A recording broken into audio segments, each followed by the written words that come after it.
Hey guys, tonight we begin with the creaking hush of a wooden ship drifting somewhere in the Caribbean, the gentle slap of waves nudging its sides and the faint scent of dried fish rope tar and somebody's leftover rum breath wafting through the stale morning air.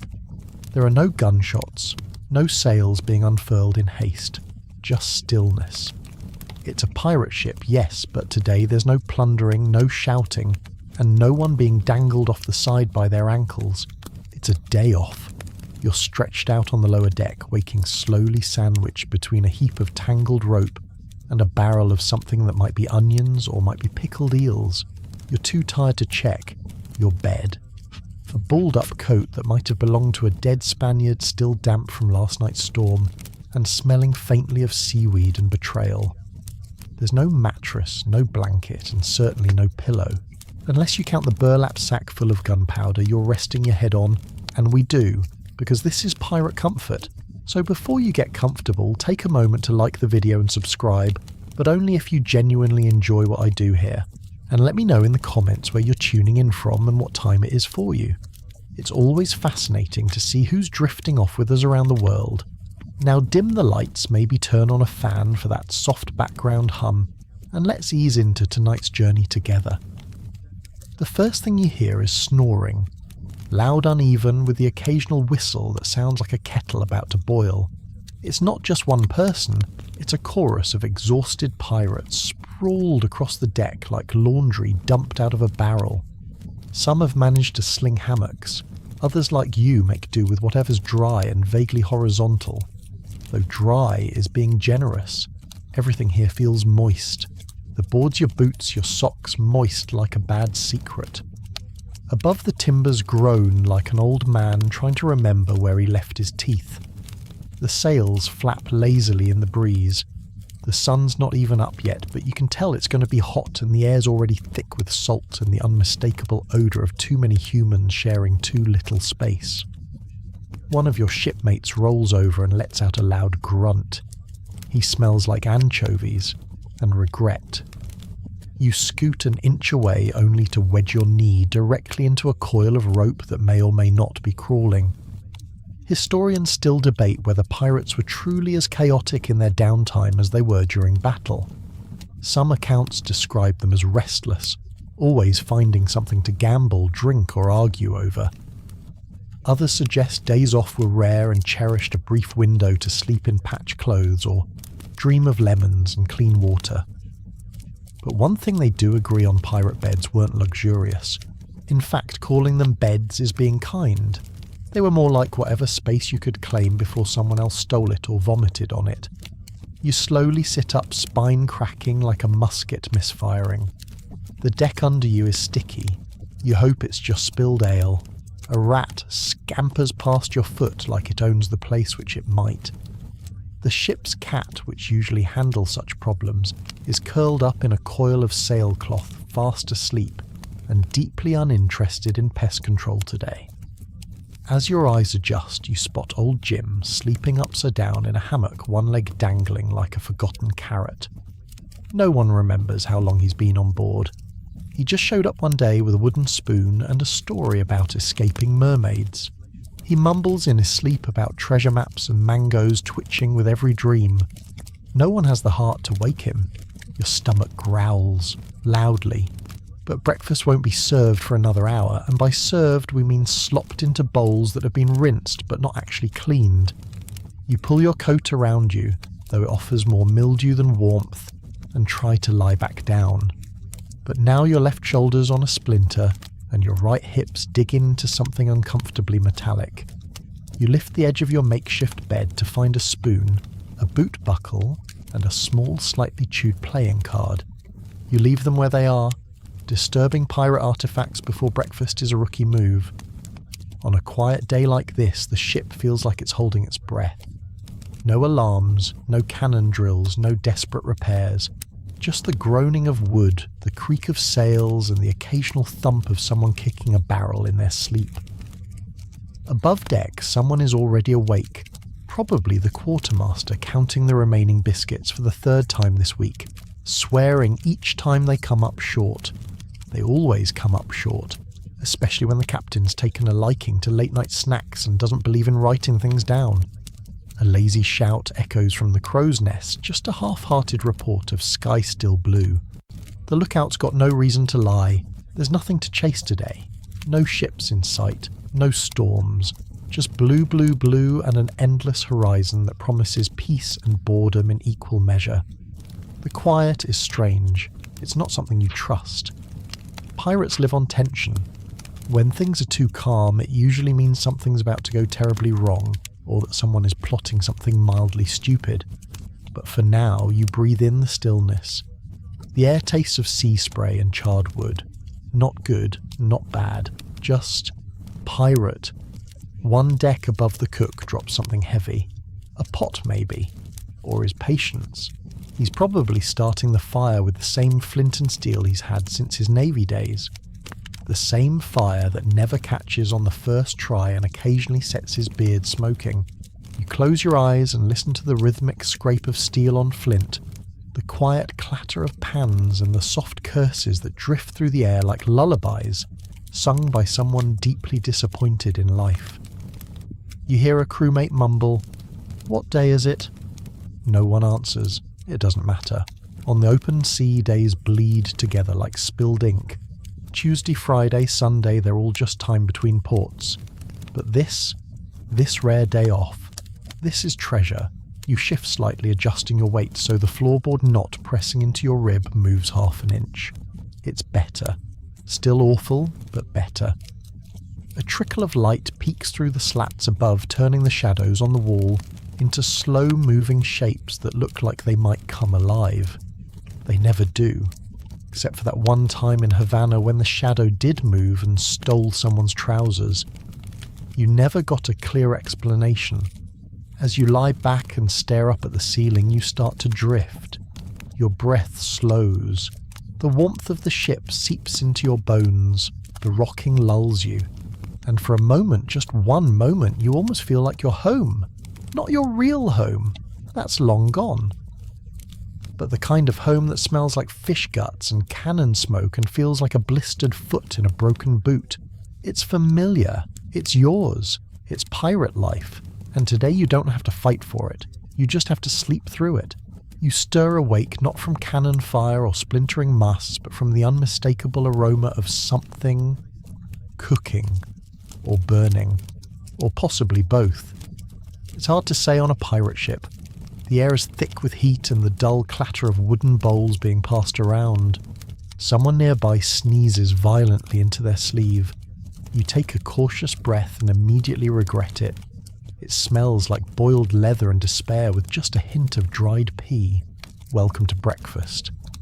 You groan as you sit up, every joint protesting like you've aged 50 years overnight. Your neck feels like it's been used as a rope fender. You swipe at your eyes and swing your legs over the side of your makeshift sleeping spot, a coil of rope you're pretty sure used to be part of the anchor rigging. It left a print in your back so deep you could store spare cutlery in it. Around you, other crew members are stretching, yawning, scratching, and trying to look like they didn't just spend the night cuddling a cannon. The morning meal is a ritual, not a sacred one. Not a particularly satisfying one, but it's something.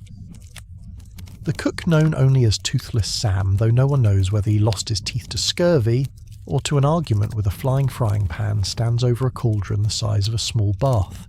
He's stirring it with a paddle that may have once belonged to a lifeboat. Steam curls up into the air, thick and ominous. "What's for breakfast?" someone asks. Surprise. Sam grunts, never looking up. You line up bowl in hand and shuffle forward with the rest. When your turn comes, he ladles a generous scoop into your bowl. The stew slaps against the wood with a heavy glop, pale grey, and speckled with unidentifiable chunks. You glance at it warily. A piece of something squishy bobs to the surface, then disappears again like it realised it wasn't supposed to be here. This, according to pirate tradition, is burgoo, a kind of porridge/stew made from oats, peas, salted meat, and regret. It's filling. It's technically food. It has also been cooking since last night, or possibly since the last full moon. To go with it, a slab of hardtack. More weapon than bread. You could knock out a grown man with it or build a small raft. Made from flour and water, baked until it achieves the consistency of brick hardtack, was the cornerstone of pirate rations. It doesn't rot, it doesn't break, it just endures, like your hangover. You give it a hopeful sniff. No weevils today, or at least none that are moving. Beside the pot, Cleopatra the goat eyes you with mild disdain. She's chained to a post chewing on a length of rope that probably belonged to someone's trousers. Cleopatra isn't just the ship's mascot. She's the source of the crew's most prized breakfast luxury cheese. Well, cheese. On special days like this rare day off, you get a smear of goat cheese the size of a postage stamp. It's pale, pungent, and looks vaguely like it was scraped off the side of a coral reef. But it's salty, and it's not burgoo, so you treasure it like gold. You spread it onto your hardtack using a knife that bends slightly when pressed too hard.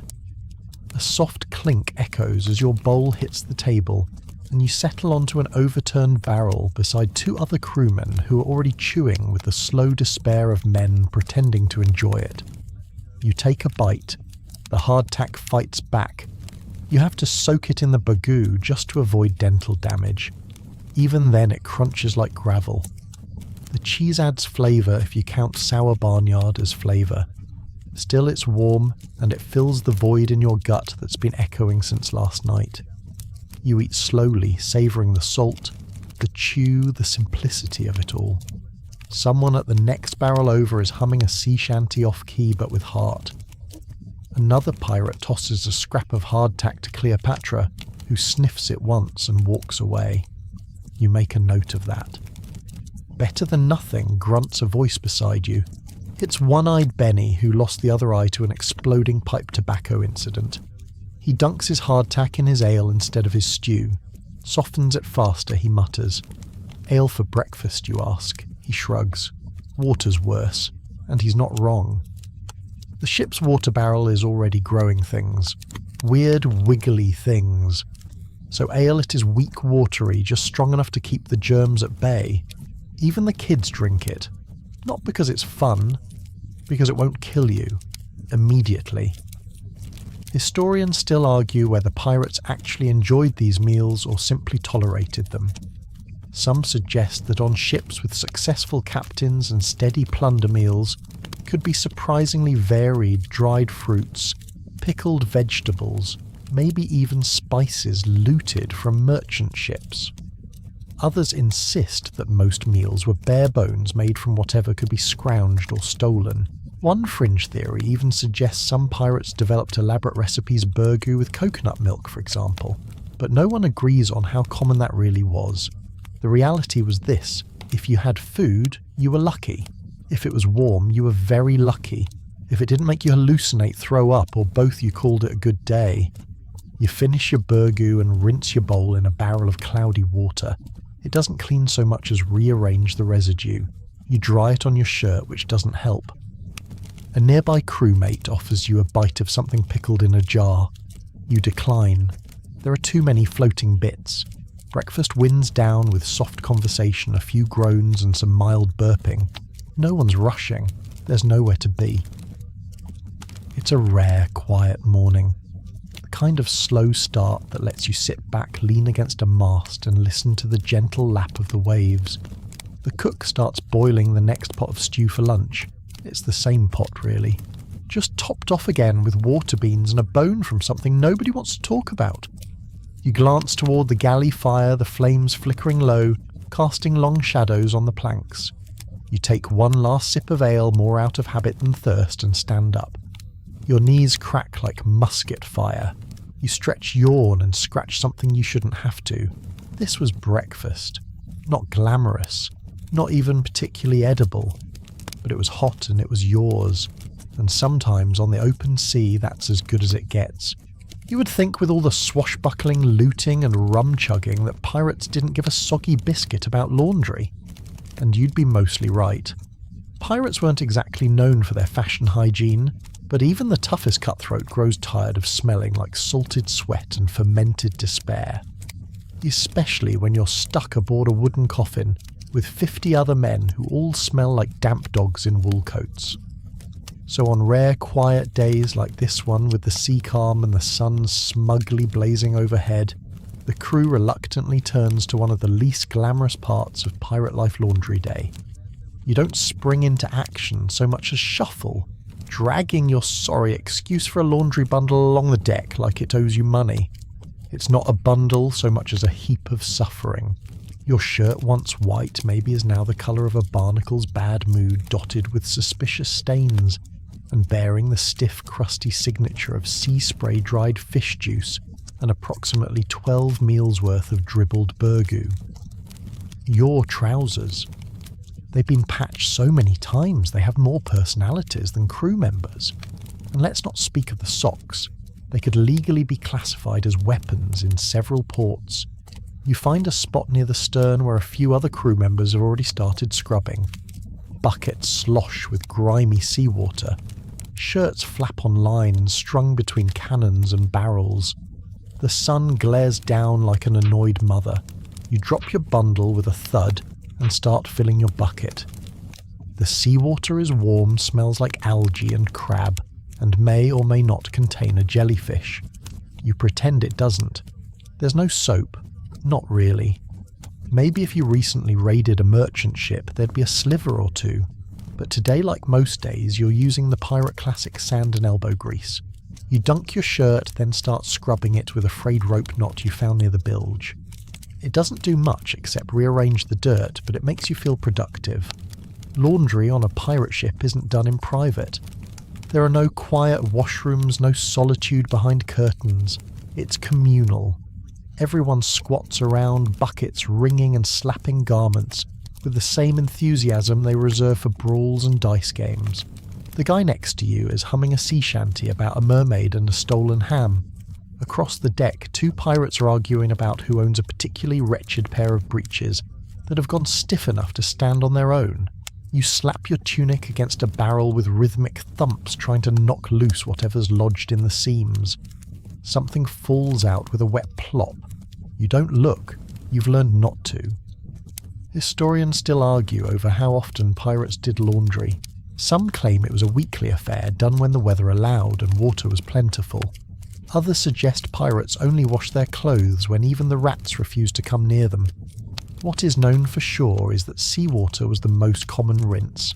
It was free available and corrosive enough to remove most kinds of filth, including skin if you weren't careful. You scrub, rinse, wring. Scrub again. Your hands are pruny. Your back aches. But your shirt now looks marginally less tragic. You wring it out until your forearms scream, then hang it over a line strung between two crates. It drips steadily onto the deck, forming a tiny puddle of brine and fabric dye. You move on to your trousers. These take more convincing. They're heavy crusted with mud from the last port and have acquired a distinct odour that makes Cleopatra the goat sneeze when she walks past. You half consider tossing them overboard and starting fresh, but fabric is precious. A new pair would cost you a month's wages or 3 rounds of dice and an IOU you'll never honour. So you scrub, you dunk, you beat the pants against a flat plank until the dirt gives up and flees into the sea. By now your arms are aching, your face is sunburned and your hair is plastered to your forehead with a combination of sweat and seawater. The smell on deck is improving slightly. It now leans more toward damp beach towels and less toward rotting fish barrel. A handful of crew members are laughing, flicking sudsy water at each other with the sort of giddy energy only boredom can fuel. One guy's washing his underpants while wearing them. You decide not to ask. Toothless Sam the cook walks by, holding a pot and muttering something about boiled cabbage. He pauses, sniffs the air and grunts. Smells almost civil. High praise.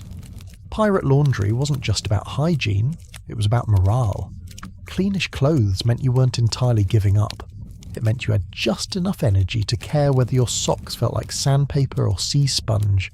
And on a ship where daily life included tooth-rot sunstroke and the possibility of being eaten by sharks that counted for something. As you work, a breeze picks up. It rustles through the hanging shirts and breeches, making them flap like pirate flags of surrender. You sit back for a moment, wiping your face with the sleeve you just washed. The irony is not lost on you. Across the deck, someone's underwear gets caught by the wind and sails off into the sea. There's a pause, then applause. Nearby, the crew's youngest member is scrubbing his boots with a seashell and muttering, "Captain says clean boots are lucky." You raise an eyebrow. The captain has boots. The kid nods. Aye. He just doesn't wear them. Your last task is the socks.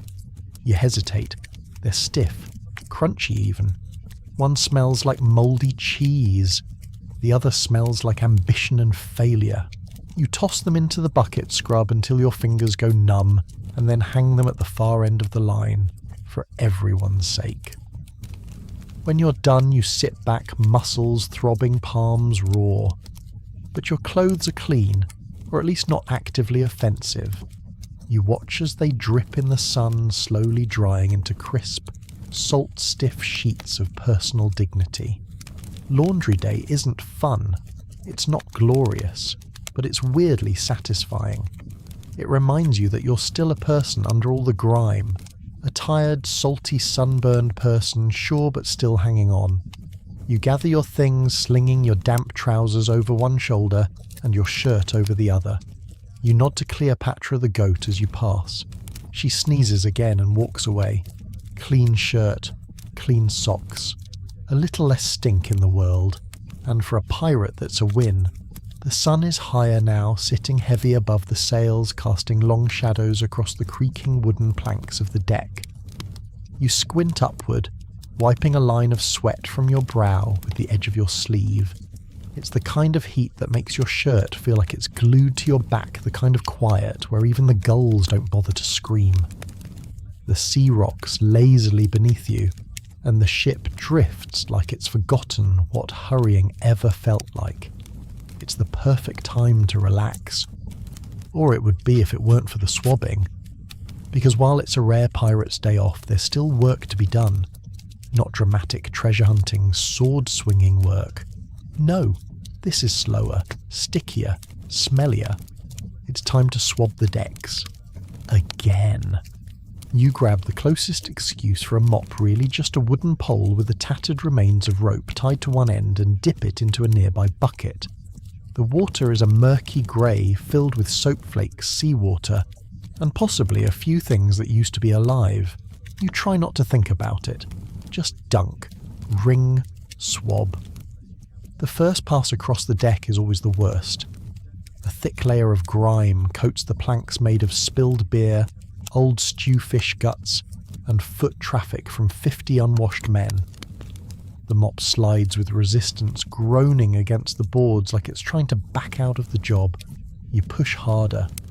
The wood beneath your boots is hot to the touch, rough underfoot, splintered in spots where cannonballs or boots or bad tempers have left their mark.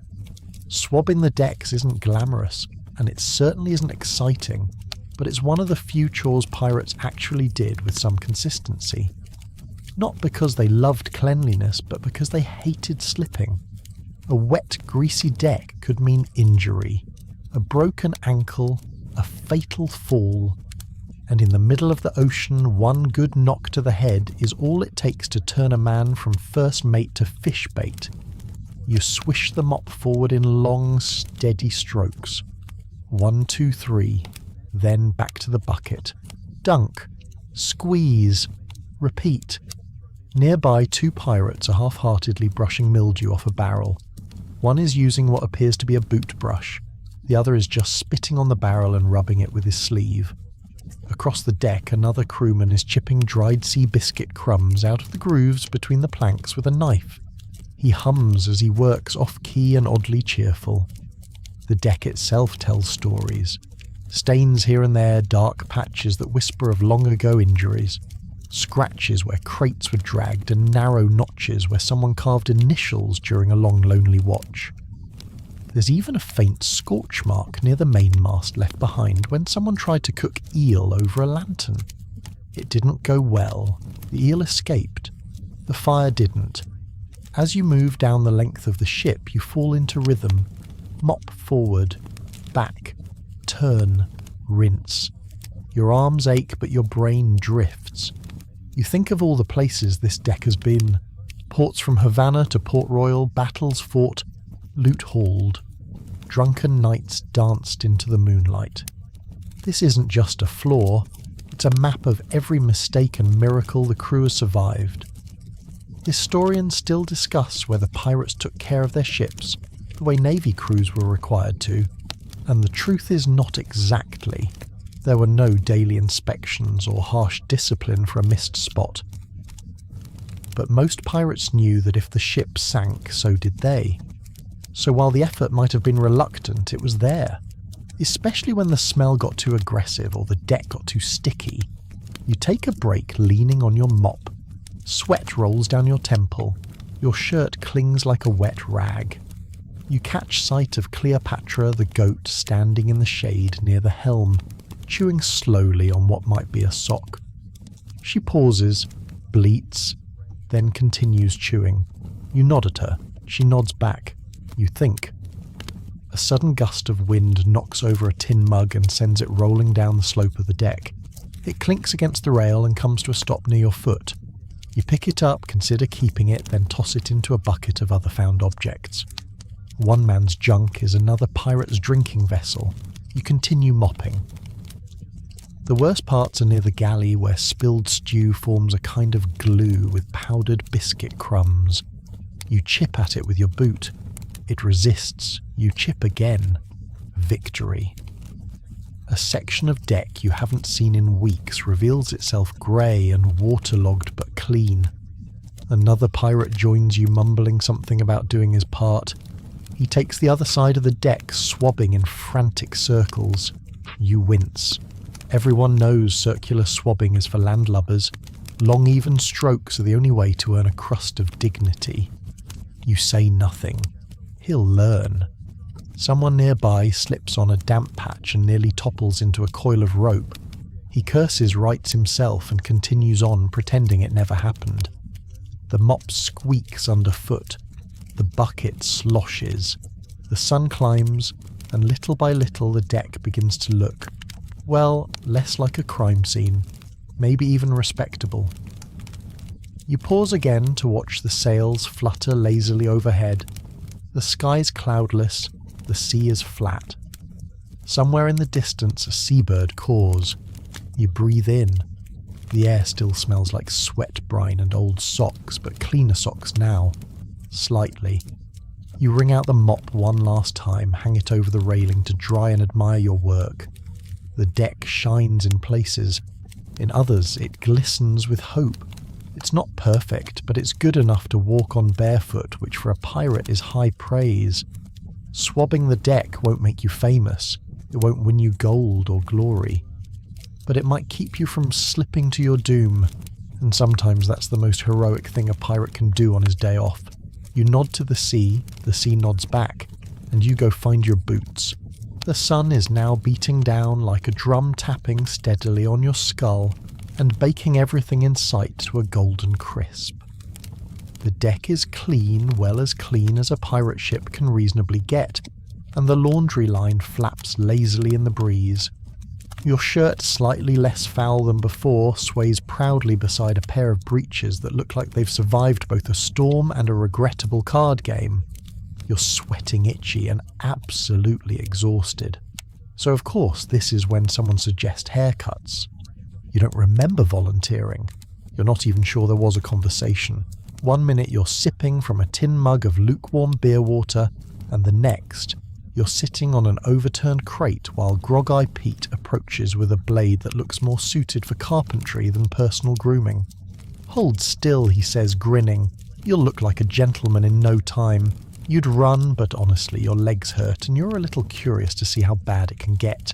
Pirate haircuts were not elegant affairs. There were no scissors, no mirrors, no combs unless someone had recently stolen one from a merchant's wife. Just dull blades, broken razors, and the ever-popular burn it off with a candle method, which no one enjoys but everyone remembers. You close your eyes as Pete starts hacking away at your hair with the precision of a sleep-deprived chicken. Snip, snag, rip, tug. Oop, he says at one point, which is never a good thing to hear from someone holding a knife near your ear. Hair maintenance on pirate ships was less about style and more about survival. Lice were a constant threat, spreading through hats, bedding, and any contact at all. Some pirates shaved their heads entirely to avoid the itching, while others kept it long and dirty out of pure defiance. Either way, no one looked particularly regal. The goal was simple: keep it short enough that you didn't end up scratching your scalp with a fork. You sit quietly while Pete works clumps of hair falling to the deck like wilted seaweed. A small crowd gathers watching with mild interest. One pirate bets you'll end up with a bald spot. Another bets against your ear surviving the ordeal. Both might be right. Historians still debate how much grooming pirates actually did. Some reports suggest they were scruffier than a dog in a thunderstorm, while others mention surprisingly tidy crews. Pirate captains like Blackbeard reportedly tied ribbons in their beards and braided them with slow-burning fuses, more for intimidation than hygiene. But for the average deckhand, grooming meant not dying of lice infestations, and occasionally trimming a beard so it didn't catch fire near open flame. Speaking of beards, Pete now gestures towards your chin. Want me to take care of that too? You shake your head quickly. The last man who let Pete near his beard ended up with half of it missing, and the other half mysteriously braided into his belt loop. You'll take your chances with uneven stubble. The impromptu barber turns to another volunteer, someone whose mop of hair is currently being flattened with a spoon for reasons unclear. You take this opportunity to gather your courage, stand up and shake the hair from your shoulders. A breeze carries it off the deck where it lands near Cleopatra the goat. She sniffs it once unimpressed and trots away. You check your reflection in a shiny pan about the only mirror available. It's not great. One side is definitely shorter than the other. There's a mysterious notch just above your ear that might qualify as fashion if you were a trendsetter among pirates. Still, you feel lighter, less itchy, a little less like you're hiding a squirrel in your scalp. Nearby, someone is lighting a candle, not for ambience, but because they are about to singe the ends of their beard, claiming it kills the bugs. You watch as the flame flares up, a puff of smoke curls into the air, and the pirate flinches back, patting at his singed whiskers. It smells like regret and barbecued confidence. Others are trying different grooming strategies. One pirate is picking his teeth with a fishbone. Another is trimming his nails with a dagger slowly, carefully, with the expression of someone defusing a bomb. A third is soaking his feet in a bucket of rum, claiming it heals the soul. No one questions it.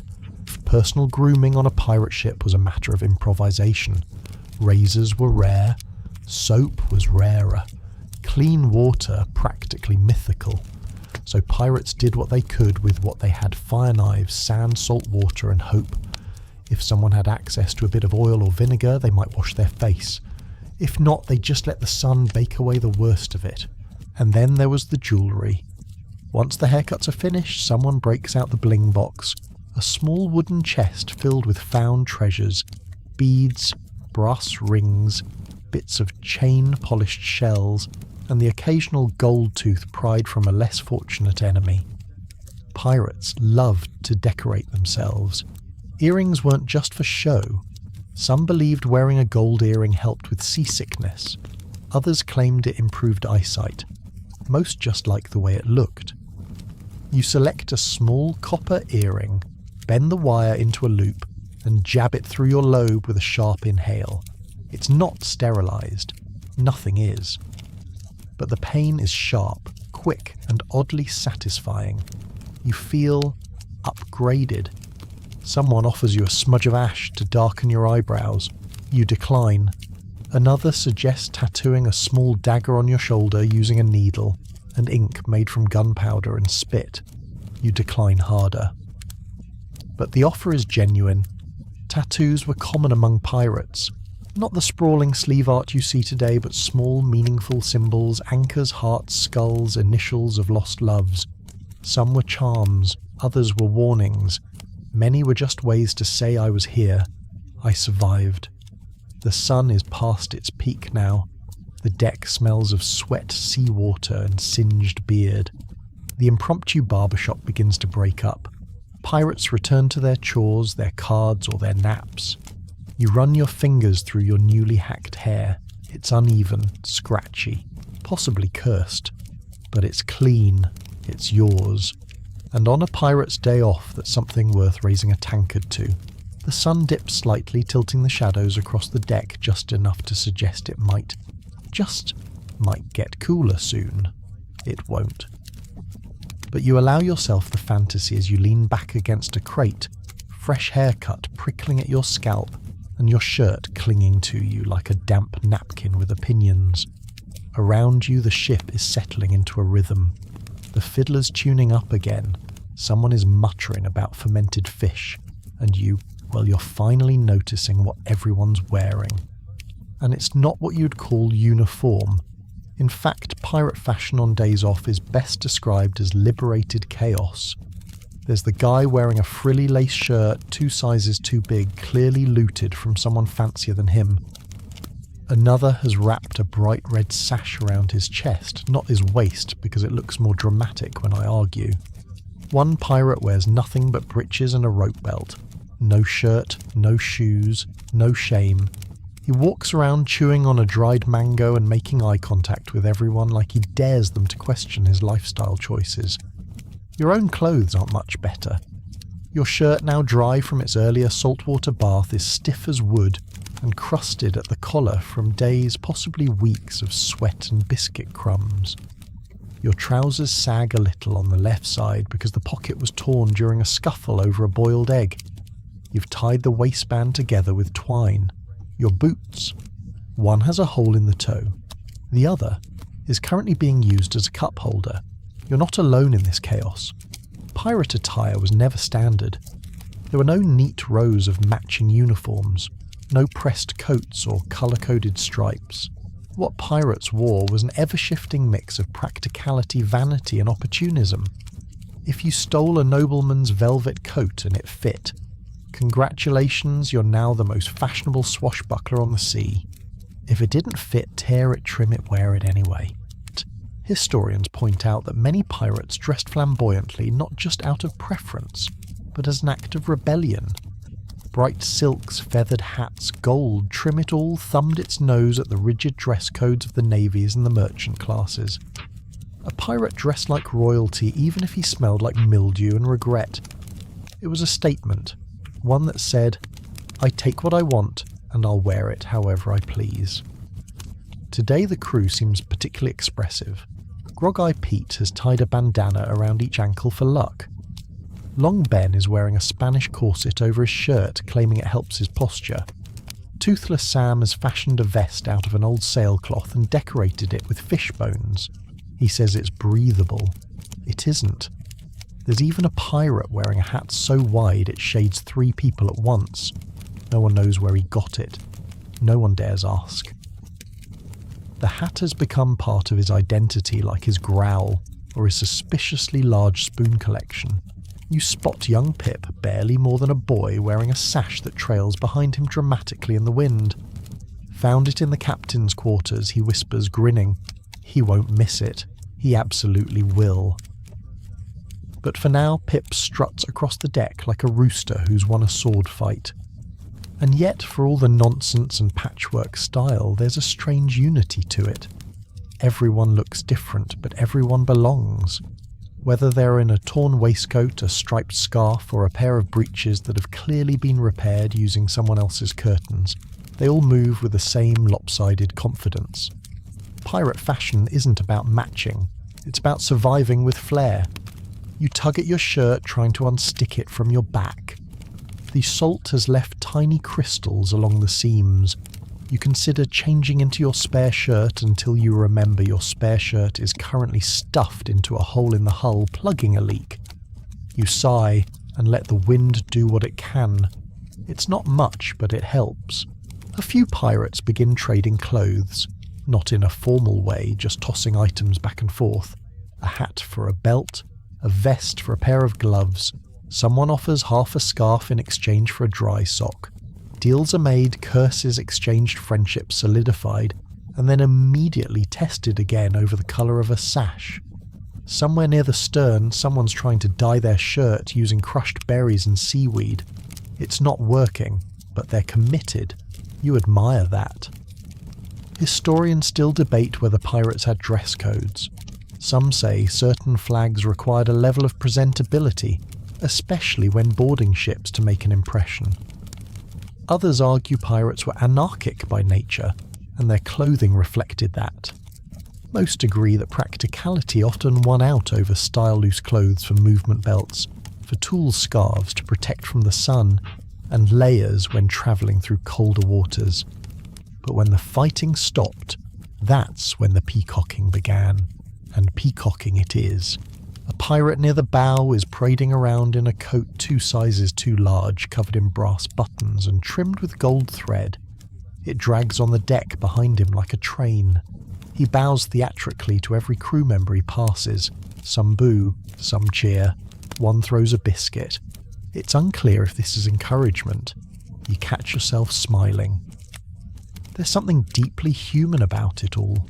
Amid the grime and the hardship, the lack of soap, and the threat of scurvy, these men and a few women still find joy in how they look, even if that means wrapping a scarf around their head like a turban and declaring themselves the Baron of Rum.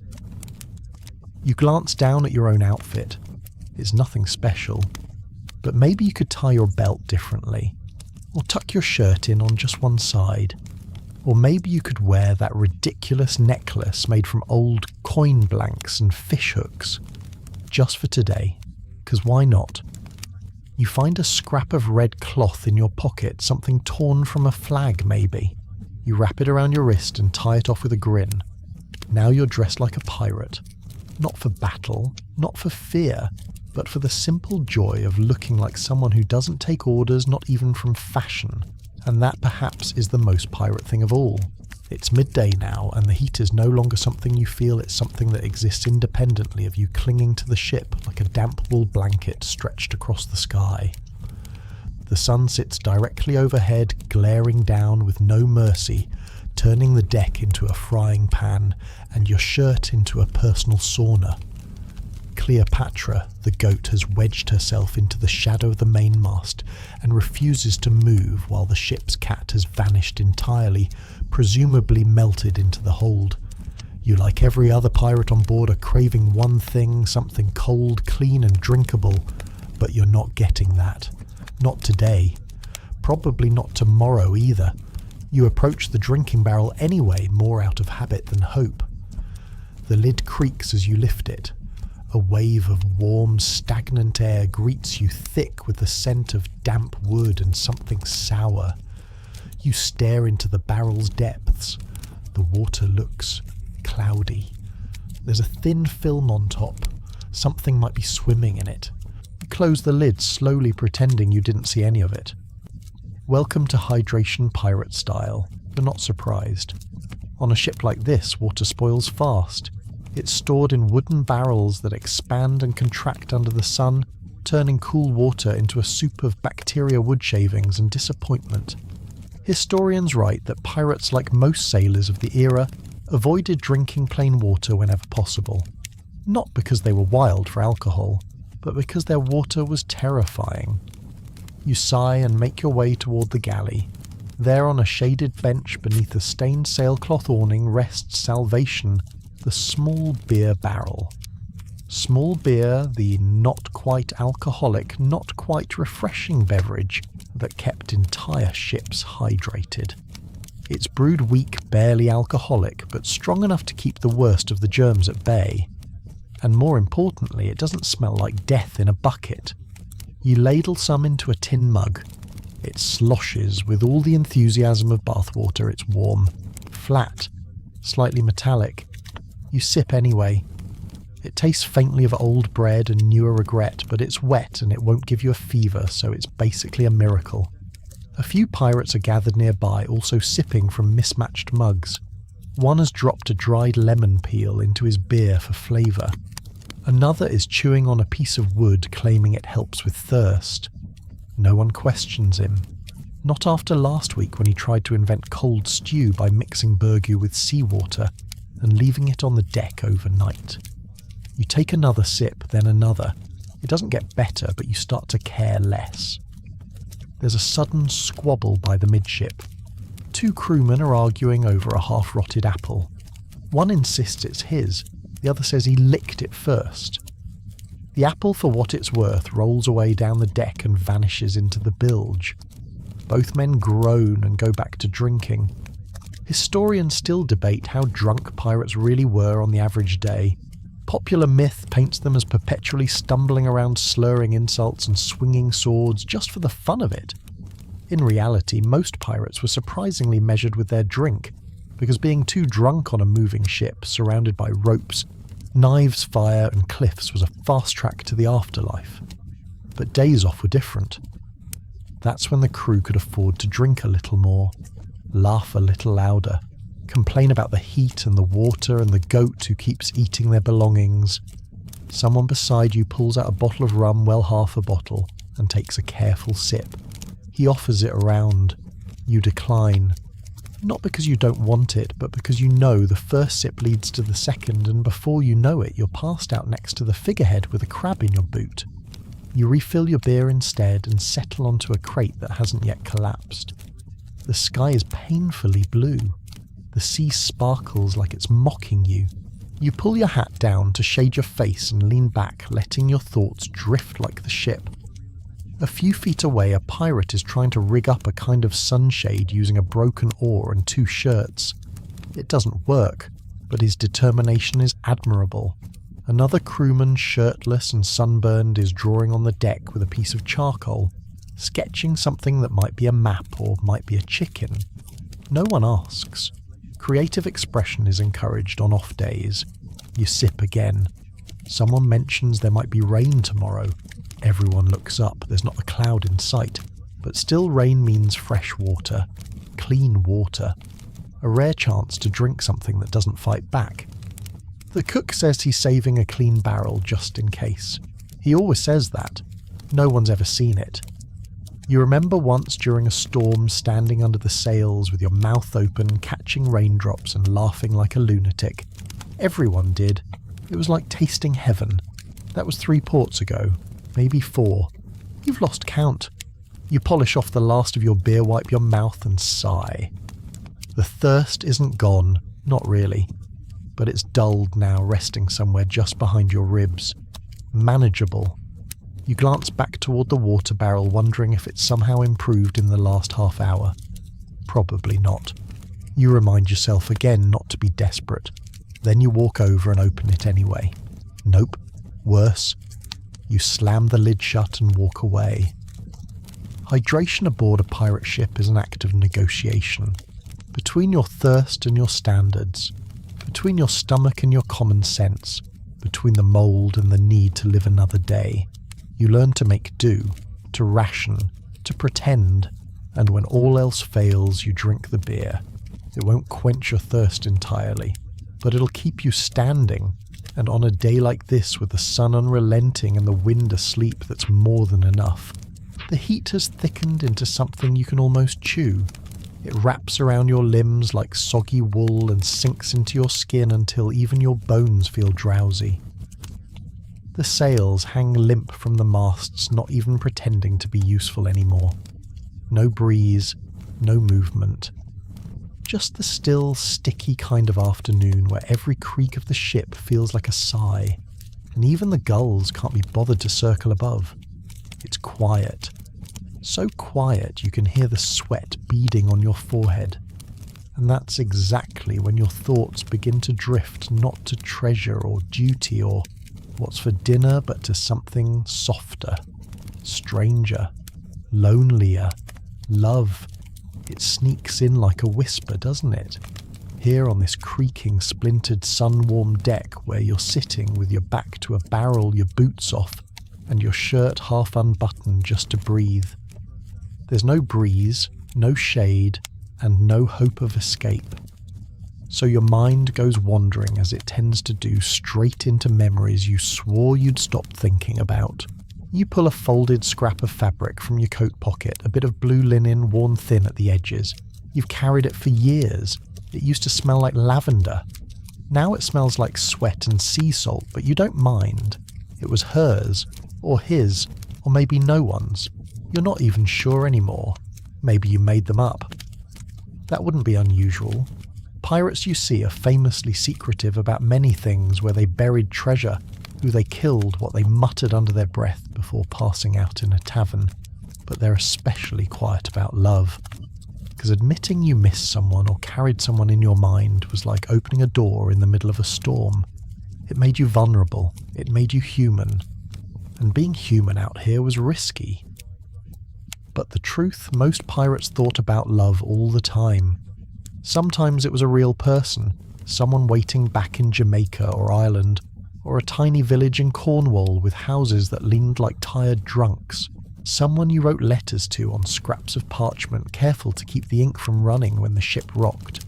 Sometimes it was a figment, a fantasy, a name you gave your hope so it had somewhere to live. You didn't need her or him to be real.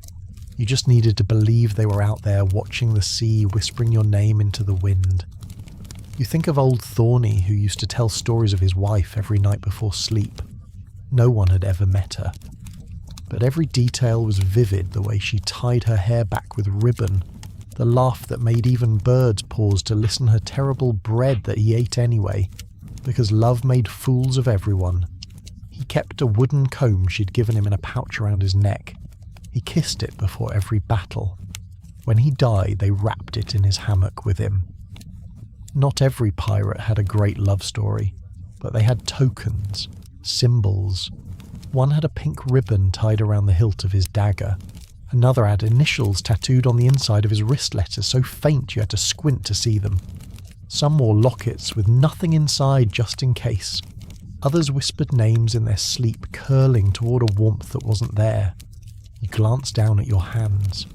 Calloused, dirty, burned by rope, stained by ink. But they still remember how to hold something gently. They still ache for something more than survival.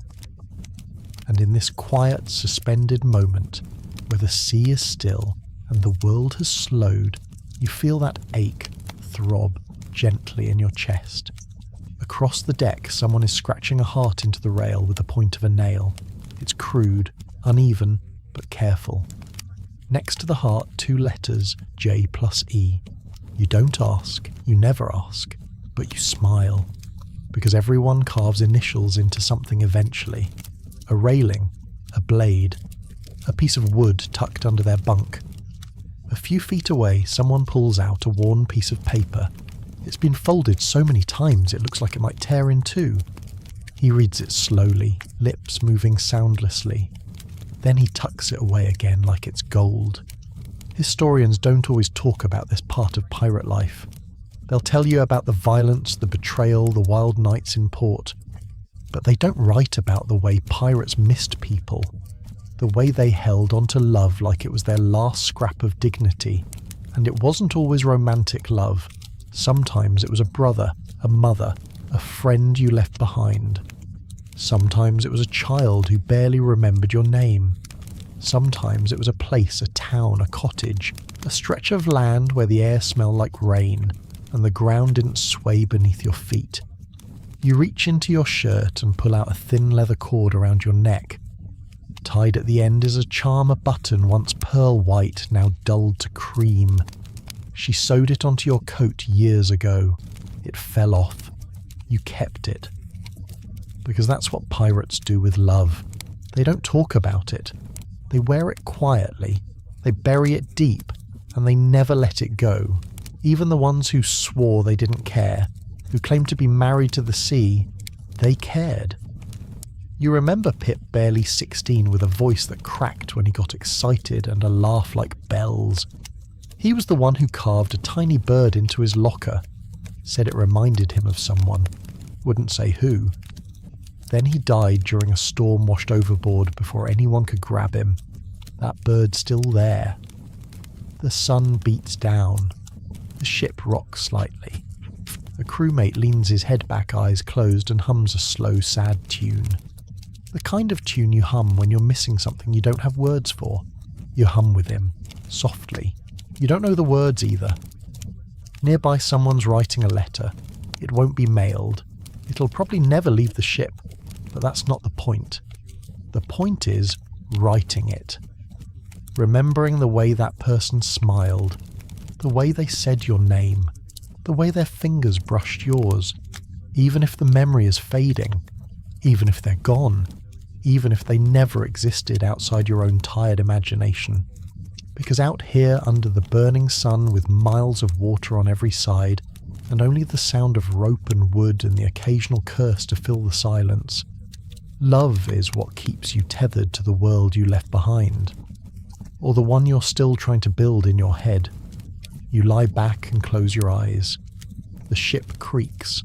The wind is finally mercifully stirring, and in that breeze you hear it a whisper, a voice you used to know, a name on the wind. You smile, and for just a moment you're not lost at sea. You're home. The sun, now tilting westward, casts long slashes of gold across the deck, painting everything in lazy amber. You can feel the heat start to pull back just a little, like it's growing tired of torturing you. There's a breeze again. Nothing grand, nothing noble, just a shy whisper of wind that brushes against your neck and gives the deck a brief breath of something like comfort. A few sails flutter. The rigging creaks. Somewhere a rope thumps softly against the mast, steady as a heartbeat. You've just dozed off in a coil of rope when it happens. Clack, clack, clack, dice on wood. You lift your head. Around you the mood is shifting. Slowly, predictably. The lazy hush of midday is giving way to something louder, sharper. There's movement voices, the rustle of pouches being untied and pockets being emptied. The crew is gathering near the mainmast, and that only means one thing. It's game time. Pirates may be famous for swords and gunpowder, but their true weapon of choice on a day off dice. Cards, betting. Wagers made in whispers or shouts, backed with coins, buttons, bullets, or anything shiny enough to matter. And when the sea gives you nothing but water, sky, and the same 50 faces every day, games become more than a pastime. They become survival, a way to feel alive without risking your neck. You haul yourself up and wander over. A circle has formed, sailors squatting, sitting, or sprawled out on crates. In the middle, two dice a small pile of loot, and a whole lot of bad decisions waiting to happen. Fancy around, Mag says, patting the spot beside her. Mags always runs the game. She has fingers like a pickpocket, a smirk that could curdle milk, and a mysterious ability to always leave the table with more than she came with. You sit. She nods in approval. You toss in your auntie a brass ring you found under a bunk last week. Probably cursed, definitely ugly, but shiny enough to count. You glance around the circle. There's Toothless Sam chewing the end of his pipe. There's old Hatch, who once bet his boots and lost both, then promptly won back someone else's better pair. There's Pip, too young to play properly, but old enough to know the rules don't care. And there's someone's parrot pecking at a wooden token, as if it understands the stakes. The game begins. Dice fly. Bets are made. Accusations are whispered. Someone wins a toothpick. Someone loses their last pair of socks. Someone else wins those socks, refuses to touch them, and uses them as a coaster. You roll your dice. 7. Could be worse. Mags mutters as she throws hers 11. Of course. You shrug. You didn't expect to win. Not against Mags. No one really does. But it's not about the winnings. It's about the laughter, the teasing, the moment of lightness on a ship that usually rocks with more than just the sea. Soon other games begin cropping up across the deck. Near the bow, someone's juggling apples. Near the stern, a group is flicking coins toward a crack in the wood, scoring points by how close they land. No one's quite sure of the rules, but they're yelling them with confidence. 2 pirates have built a miniature bowling alley using pebbles and old bottles. The ball a hardened piece of bread. It veers wildly and knocks over a cup of beer. The beer's owner chases the bread down the deck, screaming curses while the others laugh so hard they nearly fall over. Then there's the monkey game, a game of chance patience and incredibly poor judgment invented entirely by accident. It involves a chalk circle, a squeaky toy taken from a looted merchant cabin, and the ship's half-trained monkey, Horatio. The object toss the toy, and guess whether Horatio brings it back, throws it overboard, or eats it. Odds are even. Mags once bet a silver earring on the monkey pooping on the toy. She won. No one plays the monkey game sober anymore. Games like these weren't just for fun, they were glue. On long voyages with weeks between ports and tensions running higher than the sails, games kept the crew from imploding. They gave people something to focus on besides rations running low or rumours of mutiny. They let you prove your luck, your wit, or just your ability to bluff with a straight face. Historians still debate how organised pirate games were. Some accounts describe formalised gambling rings with rules posted in chalk and winnings tracked on scraps of sailcloth. Others say games were more improvisational, changing every time someone accused someone else of cheating, which happened often. The truth is likely somewhere in between chaotic creative and deeply competitive. You win a round, you lose 3, you win again. Mags narrows her eyes, then grins. Beginner's luck, she says. You shrug. Probably your dice. She leans in. Probably your soul. That's pirate humour. Everything is either cursed, haunted, or ready to be wagered. The pile in the centre grows buttons, a half-used candle, a feather quill, 2 cracked coins, and a folded note no one reads but no one wants to give up. You toss in a token you whittled from driftwood. It's shaped like a tooth. It's not clear whose. Someone starts a chant soft at first, then louder. It's not a song, just a rhythm. Tap, tap, tap. The dice keep rolling. The game stretches into the afternoon, long and warm and strange. At one point, a fight nearly breaks out when someone accuses Pip of hiding a 3rd die in his shoe. Turns out it's just a pebble. Everyone buys him a drink out of guilt. The sun dips lower. The breeze returns for real this time, tugging at shirts and scattering dice when someone throws too high. A chorus of groans follows. You offer to retrieve them, crawling under the table and pulling up 2 dice, one of which appears to be chewing gum. You give that one to Mags. As the light turns honey gold and the horizon shimmers with the promise of tomorrow's weather, the games start to wind down. People pocket their trinkets. Winners crow. Losers pout. Someone falls asleep with a pile of rocks in their lap, thinking he won treasure. And you. You lean back, arms behind your head, eyes half closed. You didn't win much today. But you laughed. You listened. You remembered what it felt like to play. And on a pirate ship where life is always on the edge of too much that's enough. The late afternoon sun has lost its sharpness now. The light is softening, slipping through the rigging in long, golden shafts that ripple gently with the sway of the ship. Shadows stretch across the deck like sleepy cats. The air still carries heat, but it's the comfortable kind, the kind that seeps into your muscles and makes your bones want to hum. It's the quietest part of the day. Not silence exactly, just peace. A pause, a collective exhale, and that's when you hear it. A long drawn-out note, low and aching, floating across the deck from somewhere near the mainmast. It cuts through the lazy quiet like a line drawn in water. You turn your head just in time to see old Marlin settle onto a barrel with something tucked beneath his chin. The fiddle, if you could call it that. It's a beat-up, crooked thing patched with tar and twine. The bow is missing more than half its hairs, and the body looks like it might fall apart if someone sneezes too hard. But Marlin cradles it like it's made of gold leaf and memory. His fingers twitch on the strings. He draws the bow slowly. Another note, then another, and just like that, the mood on deck shifts. You sit up straighter without meaning to. Around you, others do the same. Games pause, conversations trail off. Even Cleopatra the goat lifts her head from her nap and blinks toward the sound. The fiddle isn't in tune, the notes aren't clean, but they have weight. History, they ache in the best possible way.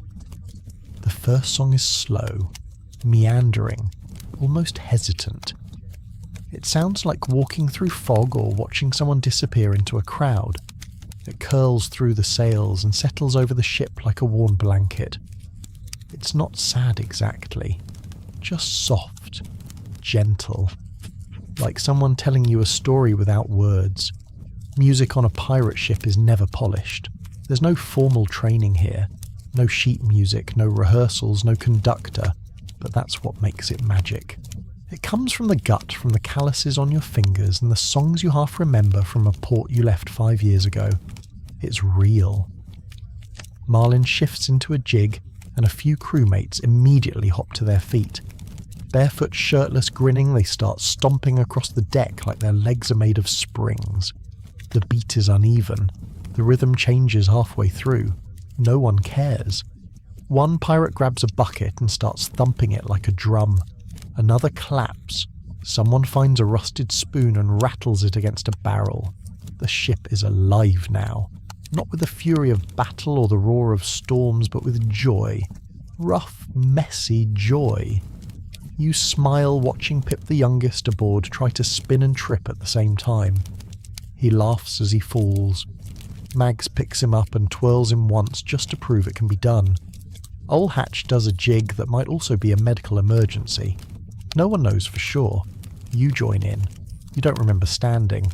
1 minute you're sitting against a crate, the next you're stomping your feet, slapping against the warm board, your arms waving like sails in a stiff breeze. You're not a good dancer. Most pirates aren't. But that's the point. This isn't performance. This is release. Historians rarely dwell on pirate music. It doesn't fit the narrative of blood and cannonballs, but it existed. In fiddles carved from driftwood, in whistles whittled from bone, in songs passed from mouth to mouth growing stranger with every retelling. Pirates didn't just survive the sea, they made it sing. The tune changes again, this time something sharper, faster. The kind of song you'd hear spilling out of a tavern at midnight when the floor's sticky with spilled ale and someone's about to challenge someone else to a duel using a soup ladle. Everyone's whooping now, stomping in time, slapping their thighs. Someone's even tapping the mast with a spoon, keeping rhythm like their life depends on it. And then, like a wave breaking the energy, begins to settle. The music softens. The clapping fades. Dancers slow to a sway. The laughter winds down. People slump back to the deck, panting and smiling hair stuck to their foreheads, grins stretching ear to ear. Marlin doesn't speak. He just adjusts the fiddle under his chin and begins a new song. This one is different. Slower, sadder, or maybe just quieter. It's the kind of song that makes you remember things. Old homes, old loves, the way moonlight looks on cobblestone streets you haven't walked in years. You sit back down, cross-legged hands in your lap, and listen. No one speaks during this one. Not because it's a rule, just because it feels wrong to interrupt. You look around. Even the noisiest crew members are still now. Heads bowed, eyes closed. One pirate has tears running down his face. Another is holding a small wooden carving in his hand, a charm maybe, a memory. The song stretches on. It rises, falls, ends in a whisper. For a moment no one moves. Then quietly, slowly, the ship breathes again. A mug is passed. A soft chuckle bubbles up. Someone claps gently. Marlin smiles, pats the fiddle, and tucks it into its case like it's made of crystal. He says nothing. He doesn't need to. And you sit back against the crate again. The sky above is streaked now with orange and violet. The stars haven't come out yet, but you can feel them waiting. The sea glitters. The sails flutter like sighs. You feel tired, in the good way, like your body's been used, your heart's been aired out, and your soul, if you believe in such things, has danced a little. Pirates are remembered for a lot of things, but not for this. Not for the songs that make grown men cry. Not for the laughter that echoes long after the music ends. Not for the fiddle held together with tar and thread that can bring an entire crew to stillness. But maybe they should be. Because in the end, it's not just about the gold or the glory or the cannon smoke, it's about this.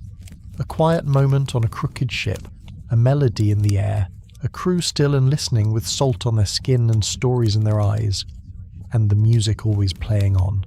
The last light of day has drained into the sea, and the ship floats in the kind of darkness that feels old ancient even. The kind of darkness that doesn't just fall but settles, wraps itself around the sails, slips into the seams of the deck, crawls beneath your shirt collar like a secret. You lie flat on the planks, the smell of salt and wood all around you, watching the stars reveal themselves one by one.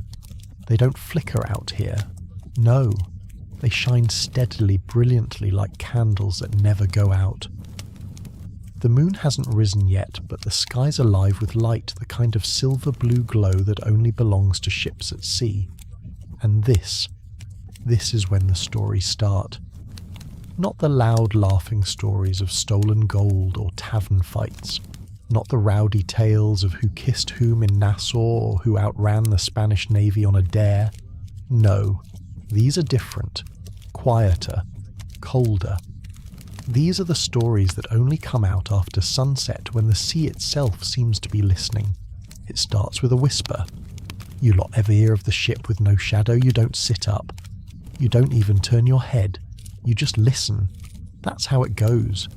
One voice in the dark, everyone else quiet, waiting, half believing, half hoping it's just nonsense. The voice belongs to Hatch, of course. Every crew has a Hatch, an old sailor who's more ghost than man, who's seen too much, who remembers things you're not even sure really happened.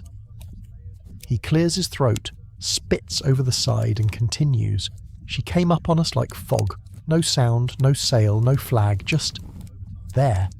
No shadow even at noon. We tried to hail her. Nothing. So we boarded. Shouldn't have. He lets that hang in the air. Then comes the list. No crew, no voices. Table still set. Hammock still swinging. Food still warm. Someone swears under their breath. Found one thing, Hatch adds. A mirror. Tall as a man. But when we looked into it, he pauses for effect. We saw the sea, but not us. That gets them. Even Mags, who laughs at everything, goes quiet. Ghost stories are currency on a pirate ship. More valuable than gold. More durable than steel. And far more dangerous. Not because they're true, but because part of you always wonders what if they are. You've spent too many nights on water that feels too deep. Past too many shapes in the fog that didn't move quite right to write them off completely. Another voice joins in. Pip the youngest. Eager always. His voice cracks slightly as he starts.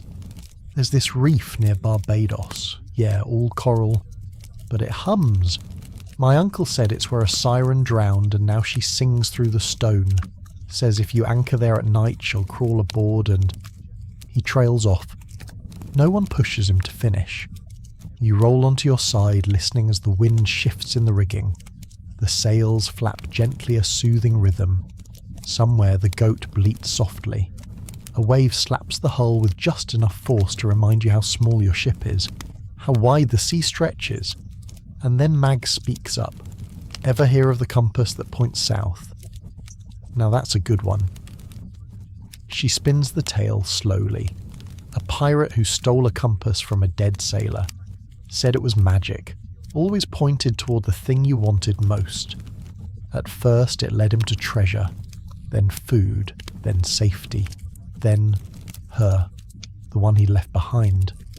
But when he followed it back home he found her grave. Buried with a mirror, Mags adds. He smashed it. Said she looked through it at night. More silence. Someone chuckles nervously. But no one tells her to stop. These stories are their own kind of map. They mark the things you can't write down on parchment. Fear, wonder, regret. They turn nameless islands into legends. They give shape to the fog. And for sailors who live in the space between storm and shore, that kind of shape is comfort. You remember one from your first voyage, the lanternfish. Supposedly they circle a ship before it sinks. Not real fish, lights, blue-white, flickering just beneath the water. Some say they're the souls of drowned sailors, others say they're the ocean's warning. You saw them once, or something close enough. You never spoke of it. Someone else tells a tale now about the man who went into the hold one night and came out changed. Not in appearance, but in eyes. They say he saw something in the dark, something that asked him a question, and he's been whispering the answer ever since. He died last year, the storyteller adds. Didn't leave a body, just his boots. The lantern burns low. You can hear the wood creaking softly, the groan of the mast, the flap of sails. It's not quiet exactly, but it feels quiet. Truth is, Hatch says the sea doesn't like to be known. We chart it, we name it, but she keeps her secrets, gives us glimpses, ghosts, echoes. You nod even if no one sees you. That much is true. Historians argue over whether pirates were really that superstitious, whether they truly believed in sea curses, phantom ships, talking birds. But what most of them miss is that belief at sea isn't about logic, it's about survival. When you spend every day one plank away from drowning, belief becomes a kind of armour, a way to keep your soul intact when your boots are wet and your friends are dying. Belief becomes the net that catches your sanity before it sinks. And stories. Stories are the threads that make that net. You reach into your pocket and touch the old token you keep there, a carved piece of bone etched with a spiral. You don't remember where you got it. Maybe it was a trade, maybe it washed up in a boot, but you carry it. Always. Like a charm. Like an anchor. Because out here sometimes you need a little extra help. Not from gods, not from maps, from something older, from the stories. The stars wheel above you now, brilliant and endless. You recognize some of them. Not their names, just their patterns. The triangle, the belt, the crooked line that always seems to point toward trouble. You close your eyes. A few feet away someone hums a tune. Wordless, low. It's not a lullaby, but it works. And slowly the crew begins to sleep. One by one bodies settle. Snores rise. The goat curls up by the mast. The parrot says something rude and falls silent. The stories drift off like smoke, and the ship rocks gently, gently on the edge of the world. Night has now fully claimed the sky, stretching deep and endless above the ship like a velvet curtain pricked with stars. You lie quietly on the deck, arms crossed behind your head, your back pressed against warm splintered wood. Around you the other pirates have mostly quieted, some still murmuring in half-sleep, others tucked into hammocks curled beside crates or slumped against masts. The occasional snore rises and falls, mingling with the gentle lap of waves against the hull. The ship creaks softly with the swell of the sea. It's peaceful. Not the kind of peace you'd expect from pirates, but the strange, lonesome kind that settles over a crew when the world has shrunk to a single bobbing boat and the horizon has disappeared into darkness. You're not sure what time it is. Midnight, maybe. Later, doesn't matter. Time's more of a rumour out here than a rule. Then, from somewhere near the forward mast, you hear the unmistakable sound of a page turning. It's Jules again. You lift your head and glance his way. There he is, the ship's navigator, hunched under a lantern, its dim glow flickering across the pages of an old leather-bound book. His hair's a mess, his boots are off, and one of his socks has a hole big enough to wave through. But he's reading with the intensity of a man decoding a treasure map. That's the thing no one tells you about pirates. Some of them are readers, some are poets, some are dreamers in disguise. Books were rare at sea, precious and strange. Most ships didn't have libraries. They had 1 or 2 volumes passed from hand to hand until the spines cracked and the pages turned soft as cloth. Sea journals, prayer books, stolen plays. A letter from someone's mother that got copied and recopied just for the rhythm of the words. You'd be surprised what becomes sacred when there's nothing else around. Jules flips another page. He reads something silently, then speaks. He stepped off the ship and into a forest made of glass. His voice is quiet, unsure but steady. And each leaf reflected his past, and each path led somewhere he'd already been. Someone nearby sighs. Not in annoyance, more like release. Jules doesn't stop. He reads slowly, softly. It's not a story you recognize, but it doesn't matter. The sound of it is enough. The words fill the empty spaces between the stars and the sails. They give shape to the dark. You sit up slowly, wrap your blanket tighter around your shoulders and move a little closer. There's something about books at sea that feels different. On land, a story is something to pass the time. Here it's something else, something heavier. It feels like magic, like protection or a promise.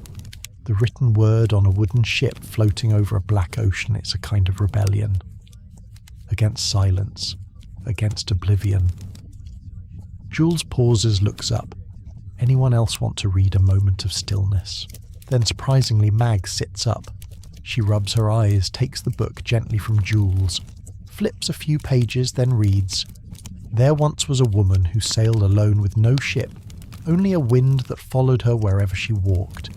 And just like that, the deck becomes a kind of floating theatre. One by one, pirates sit up, gather closer.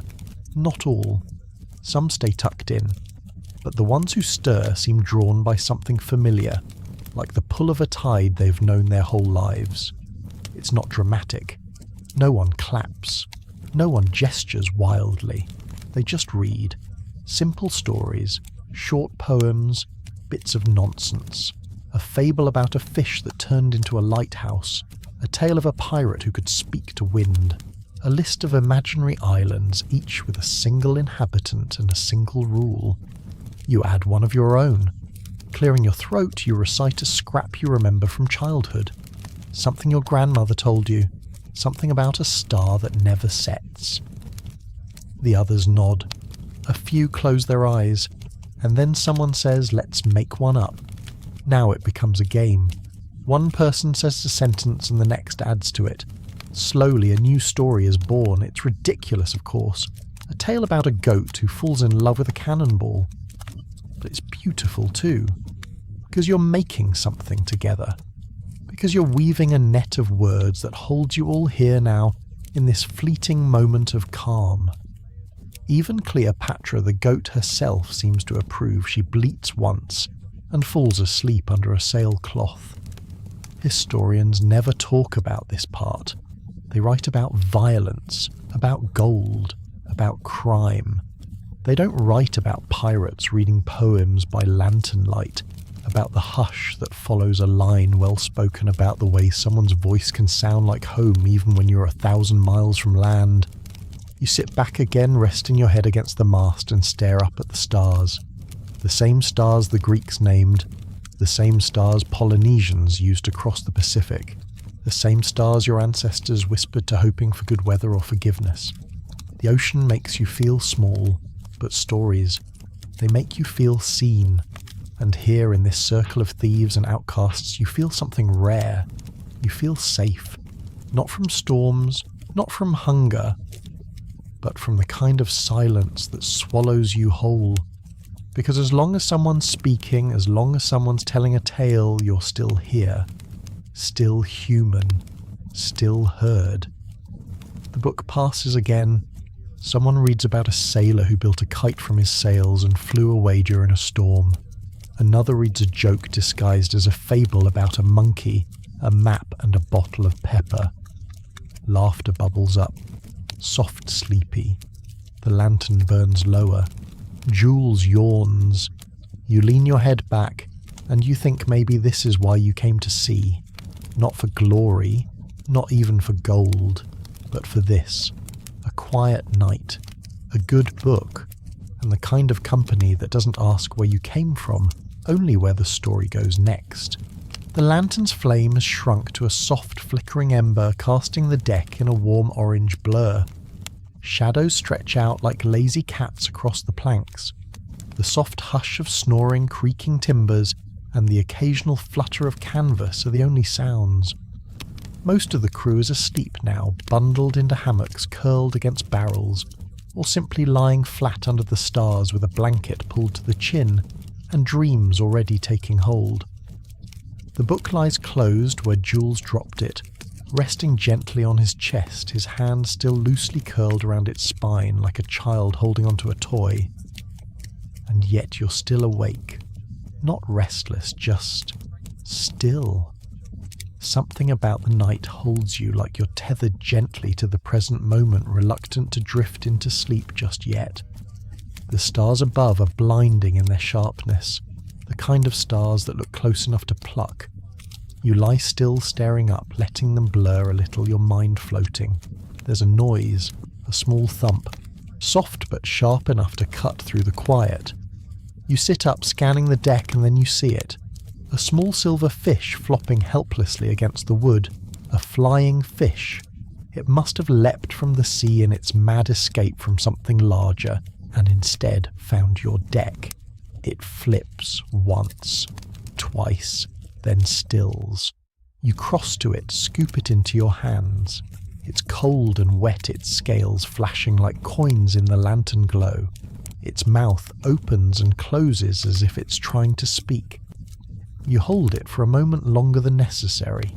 Then, as gently as you can, you walk to the railing and release it back into the dark water. It splashes once, then vanishes. The sea swallows it like it swallows everything quick, quiet, final. You stay at the railing. Below the ocean is glass, black, smooth, endless. The sky above is its mirror stars rippling with the faint sway of the ship. There's no horizon, just a seamless blend of dark sea and darker sky. You can't tell where the world ends or begins. In this moment you feel like you're floating between dimensions, adrift in a space without up or down. There's no past or future here. Only now, only stars, water, wood and breath. And in that liminal stillness your thoughts shift inward. You think of all the places you've been, the ports whose names you've forgotten, the people you promised to write and never did, the taverns, the fights, the laughter that shook your ribs, and the silence that followed some nights when you realized no one knew your real name. Out here the world forgets you quickly. But tonight the forgetting feels gentle. You rest your arms on the railing, watching your breath curl out in front of you, in little wisps, as though the sea is listening, as though the night is waiting. And then it happens. You hear something. At first it could be the wind, or the moan of a rope under tension. But then it comes again. A sound. A voice. Not words exactly. Just a melody. Low. Soft. Carried on the wind like it's always been there. You freeze. It's not singing, not in the way you know singing, but it has rhythm, tone. It's beautiful, dangerous. You take a step back. You know the stories, every pirate does, about the sea that sings, about sirens with kelp in their hair and barnacles on their skin calling sailors into the water with promises no sane man could resist, about voices that sound like home, about songs that find your name in the dark. You shake your head, give a nervous laugh, just the wind, but still you don't return to the railing. Instead, you walk slowly back across the deck, carefully, as though trying not to wake something. Cleopatra the goat lifts her head to watch you, then snorts and curls back into her sailcloth nest. Somewhere near the helm, someone mumbles in their sleep. You lie down again, blanket up to your chin, eyes wide open. You listen. But the sound is gone. Whatever it was, real or imagined, ghost or wind, it's past. You exhale slowly. This is the strange thing about nights at sea. You can't always trust your senses, not your eyes, not your ears, not even your thoughts. The sea has a way of making things up. It tells you stories you didn't ask to hear. It plays back your memories in voices that don't belong to anyone. And sometimes it asks questions, old questions. Why are you out here? What did you leave behind? What are you still looking for? You roll onto your side, pulling the blanket tighter. You think about your first voyage again, how green you were, how you thought you'd find adventure gold, maybe glory. What you found instead was a lot of silence, a lot of time with yourself, a lot of floating, but also stories, laughter, a crewmate who taught you to carve wood, another who showed you how to catch rainwater in a cup tied to a rope. You remember a sailor who told the same ghost story every night but always changed the ending. Another who sang lullabies to the sky because she missed her daughter. You remember Mags braiding her hair with copper wire because it made her feel strong. You remember Jules quoting poetry with tears in his eyes thinking no one noticed. And you remember yourself, changing, not all at once, but gradually, becoming less afraid of the dark, becoming more comfortable in your own skin, becoming someone who knew how to listen, to stars, to silence, to fish that flew, to books that fell open in someone else's lap, to melodies that might not exist. You close your eyes, the ship rocks gently, the sea hums beneath it, the stars hold their breath, and in that pause, that thin space between memory and dream, you understand. This life, this floating, strange, ridiculous, wonderful life isn't about where you're going. It's about what you carry with you, the names you remember, the songs you hum, the stories you tell to keep yourself company in the dark. The night is beginning to fray at the edges. It's not morning yet, not officially. But the stars are fading, blinking out one by one like candles being snuffed in a great celestial hall. The eastern sky holds a smudge of light, barely there pinks and smoky purples, a soft whisper that dawn is thinking about arriving. The moon has slipped below the horizon. The sea is still dark but calmer now, as though it too is waiting for the day to begin. You're awake, lying on your side with a blanket wrapped tight around you. The wood beneath you is cool now, no longer holding the heat of the sun. It's damp from the ocean air, but not uncomfortable. You can smell the salt, the tar, a faint whiff of fish, and something more pleasant coffee. Yes, that unmistakable bitter scent curling through the air like a promise. You sit up groggy, but not unpleasantly so. Stretch. Your joints pop like old rigging. The ship is still quiet. Most of the crew still sleeps, a few shapes rolled in blankets or hammocks. The sails above are still slack, but beginning to tug faintly as the morning breeze stretches and yawns across the water. You follow your nose to the galley. Bess is already awake, of course. Somehow she always is. She doesn't say good morning, just nods, eyes half-lidded, and jerks her chin at the battered tin pot beside her. You nod back, grab one of the chipped mugs from the stack, and pour yourself a generous serving of whatever she's boiled into liquid this time. You take a sip. It's strong enough to resuscitate a corpse. Perfect. Bess grunts and returns to the fire, muttering something about grubs in the flour and only 3 clean spoons left. You leave her to it. No one interferes with Bess in the morning. Not if they want to keep their eyebrows. You return to the main deck and claim a spot on a crate near the stern. The sun still hasn't crested the horizon, but the world is changing. The darkness is giving way slowly, reluctantly, like a curtain being drawn back inch by inch. The stars are mostly gone now, just a few stubborn ones clinging to the upper corners of the sky. The sea glows a dull silver, and the sails have caught the faintest breath of wind rustling like old parchment. It's a sacred time aboard ship these minutes before dawn. No shouting, no orders, no fighting, just breath. and coffee, and the shared understanding that for a moment everything's okay. You sip again. The mug is warm in your hands, the steam curls up past your nose, the air tastes clean, briny, full of possibility. Pip is the next to rise. He appears from beneath a pile of canvas like a gremlin emerging from under a bed. His hair is flat on one side and spiked on the other. His eyes are crusted with sleep. He waves once, mutters something that could be mourning or murder, and disappears toward the galley. Cleopatra the goat is already awake, of course. She's been awake since long before you.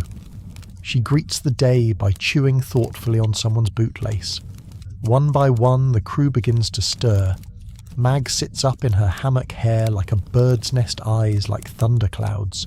She groans, stretches, curses the sun, and lights a pipe. Hatch coughs like he's trying to rid himself of all his organs, then immediately begins complaining about the weather, the deck his knees, and the current political state of Spain. No one listens. Toothless Sam plays a single note on his fiddle, just to remind everyone he's alive, and then puts it back down again. The morning unfolds like a slow tide.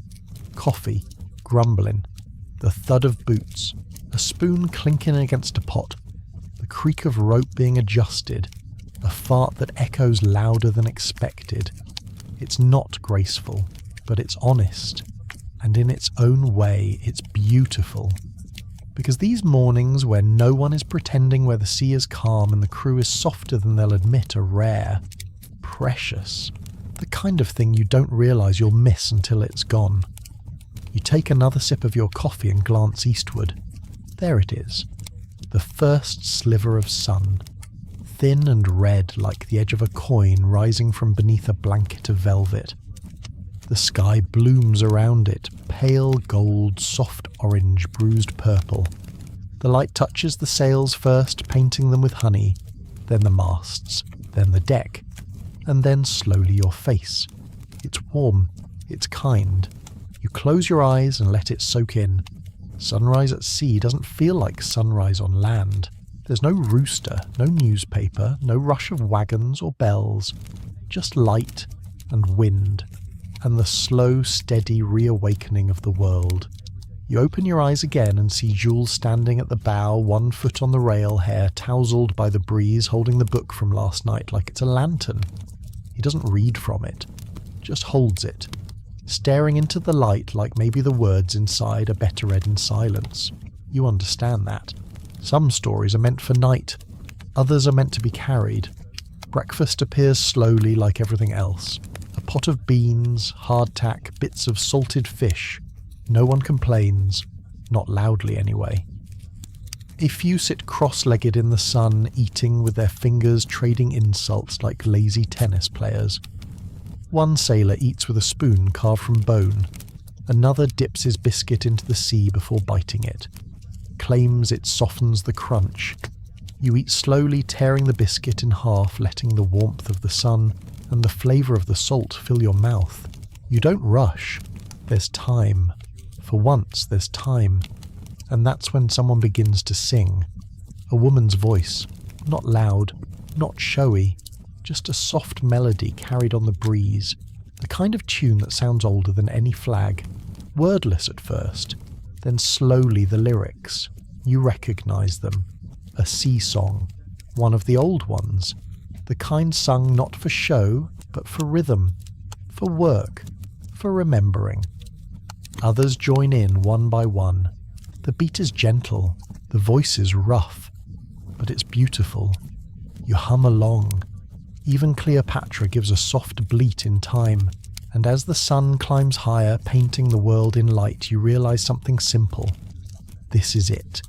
This is the gold. Not the coins, not the plunder, not the treasure maps or buried chests. This, mornings like this, with coffee in your hand, sunlight on your face, a ship beneath your feet, and a song in the air. The sea ahead, the sky above, and a story still waiting to be lived. By mid-morning, the ship is in full motion, not a sprint but a steady glide across the water.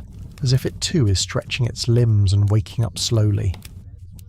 The sails catch the breeze with a satisfying puff. The lines pull taut.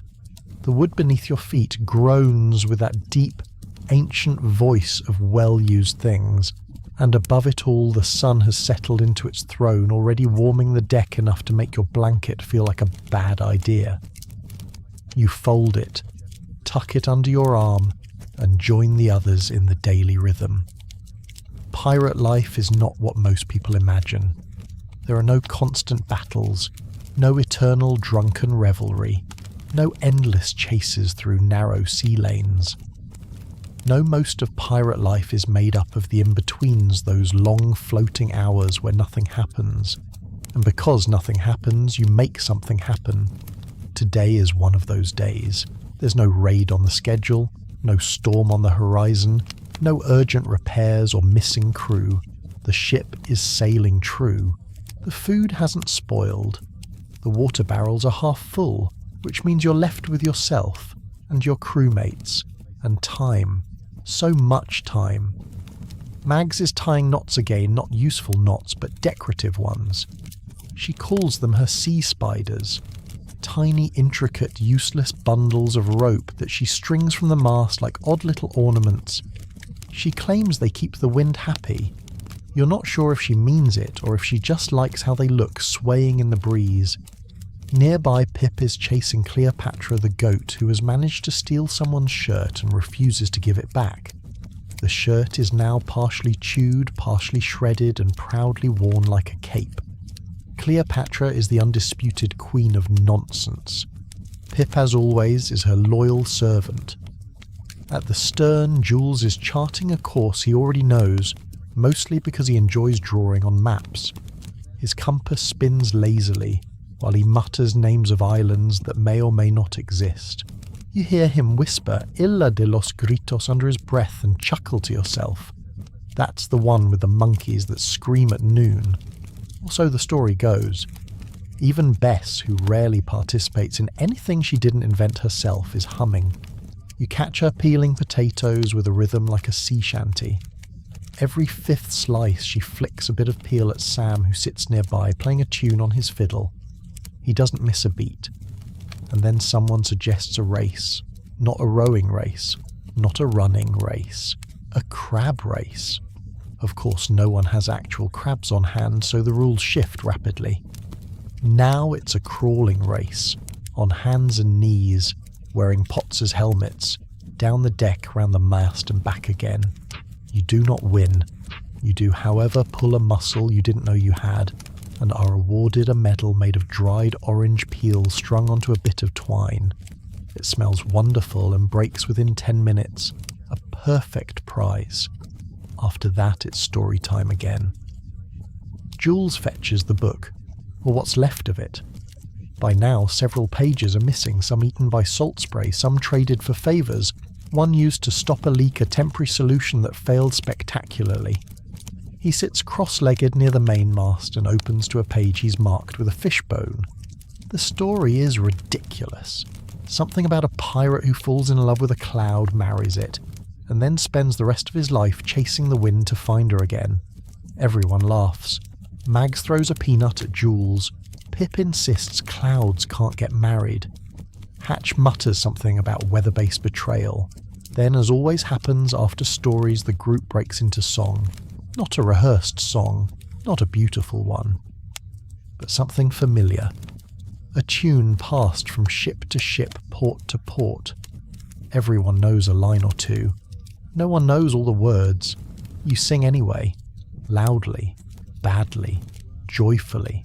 Someone harmonizes, someone else yells about it, and the sea listens, not judging, just holding you. You take a seat on the deck and begin whittling. Just a stick, nothing fancy. You carve a spiral into it, then a tiny face, then some meaningless symbols. Someone leans over your shoulder and tells you it looks haunted. You say, "Thank you." In the afternoon, a crew member appears from the hold carrying a small wooden box. He opens it with great ceremony. Inside a deck of handmade playing cards. They are, to put it kindly, terrible. The queen has 6 eyes. The jack is missing a foot. One of the aces is just a drawing of a fish. You play anyway. 2 games of a version of poker that has no clear rules, followed by 1 round of sea memory, in which the objective seems to be remembering which card you tore up yesterday and pretending it still exists. There is cheating. There is arguing. There is laughter so loud it scares off a gull that had been eyeing your biscuits. At one point, Cleopatra walks through the middle of the game and eats a card. You declare her the winner. The sun begins to drift downward. Long shadows stretch across the deck. The energy softens. Some go below to nap. Some lie down where they sit. You stay letting your back press into the deck eyes half-lidded. It's quiet again. Not like the stillness of night. More like contentment. The kind of hush that follows a good day when nothing happened and everything happened. You think maybe this is the part no one talks about. Not the blood, not the storms, but the in-between. The long lazy hours, the jokes, the goat in a shirt, the carved stick, the cloud pirate love story, the half-remembered song sung in a dozen keys. This is pirate life. Messy, wandering, strange, full of nothing that matters and everything that does. By the time the sun has tipped past its peak and begins the slow lean toward the horizon, the ship starts to quiet again, not into silence, but into something softer. The heat eases its grip. Shadows stretch across the deck in long, languid stripes. The crew moves slower, not out of laziness but out of understanding. Everyone aboard knows that this is the golden hour, the part of the day when things don't need to be rushed, when there's nothing urgent to do but exist, float, breathe. You sit at the stern legs, dangling over the edge, watching the sea change colour. It's not blue anymore. Not really. It's amber. Then gold. Then something like melted copper. The waves look like they're holding fire inside them. The wind has settled into a gentle rhythm, brushing the sails just enough to keep the ship gliding. It's then that Mag starts dragging a crate into the centre of the deck. Not dramatically, not loudly, just matter of fact. Everyone hears the scrape of wood against wood, and even without words they know what it means. Story circle. It's not official. It never is. There's no rule that says it happens every evening, no roster, no schedule, and yet somehow it always does. Someone brings the crate. Someone lights the little lantern. Someone fetches the battered book. And just like that, a pirate ship becomes a theatre. Not for sword fights or sea battles, but for stories. You join the others, settle into your usual spot on a coiled rope. Hatch arrives with his usual groan, claiming, "This is the last time I let you people drag me into this nonsense." He's said that every night since last winter. Pip sits cross-legged beside Cleopatra, the goat, who's chewing quietly on a sandal. Bess leans against the mast arms, crossed, pretending not to care, but never missing a word. Jules opens the book. It's falling apart now. Pages loose, corners frayed, a little salt-stained. But somehow it's more precious than gold. Let's see. Jules flips through slowly, as though the book itself might speak if he listens closely. "Ah, here," he begins. "There was once a pirate who believed his shadow was alive." A few chuckles, but no interruptions. 'Cause that's the rule, spoken or unspoken. Once the story starts, you listen. You don't interrupt. You let the words do what they're meant to do, transport you. The tale that unfolds is strange, dreamlike. The pirate's shadow slips away at night and whispers to other shadows. It leads him into places he doesn't remember entering. Sometimes it shows up ahead of him, pointing the wrong direction. One night it doesn't come back. He starts to forget who he is, starts to forget his name. The only thing that brings it back is singing. Not just any song, his mother's lullaby. The story ends there. Quiet. Open-ended. No death. No battle. Just a man alone on the deck singing softly, hoping his shadow is listening. There's a moment of silence afterward. Then Pip says, "Well, that's creepy." Mag swats him gently. "It's beautiful. Beautifully creepy." And the spell breaks softly. Laughter bubbles up. A few claps. Someone suggests adding music to the story next time. Another offers a different ending. That's how it always goes. These tales don't live in the book alone. They grow in the mouths of the crew. Each retelling adds a twist, a new character, a different mood. No story ever stays the same aboard a ship like this. Hatch clears his throat. Everyone goes quiet again. He leans forward, resting his elbows on his knees. You lot ever hear the one about the storm that never ends? A few groans. "Not again," Bess mutters, but Hatch raises one grizzled eyebrow. This one's new, and so it is. In Hatch's newest version, the storm is a living thing born from the breath of a dying whale, fed by the secrets of drowned sailors. It follows a ship across 3 oceans, whispering lies into the captain's ear, growing stronger every time someone tells a lie. Eventually, the crew stops speaking altogether. They tie bells to their fingers and use gestures to talk. When the captain lies just once, the storm swallows the ship whole, Bellsmag says softly. That's new. Details matter, Hatch replies smugly. Someone else volunteers a tale, then another. A riddle story about a sailor who wakes up in a port where time runs backwards. A poem about a ship carved from moonlight that only sails when no one's watching. A joke about a parrot who becomes king of an island after stealing someone's crown. You listen. Sometimes you laugh.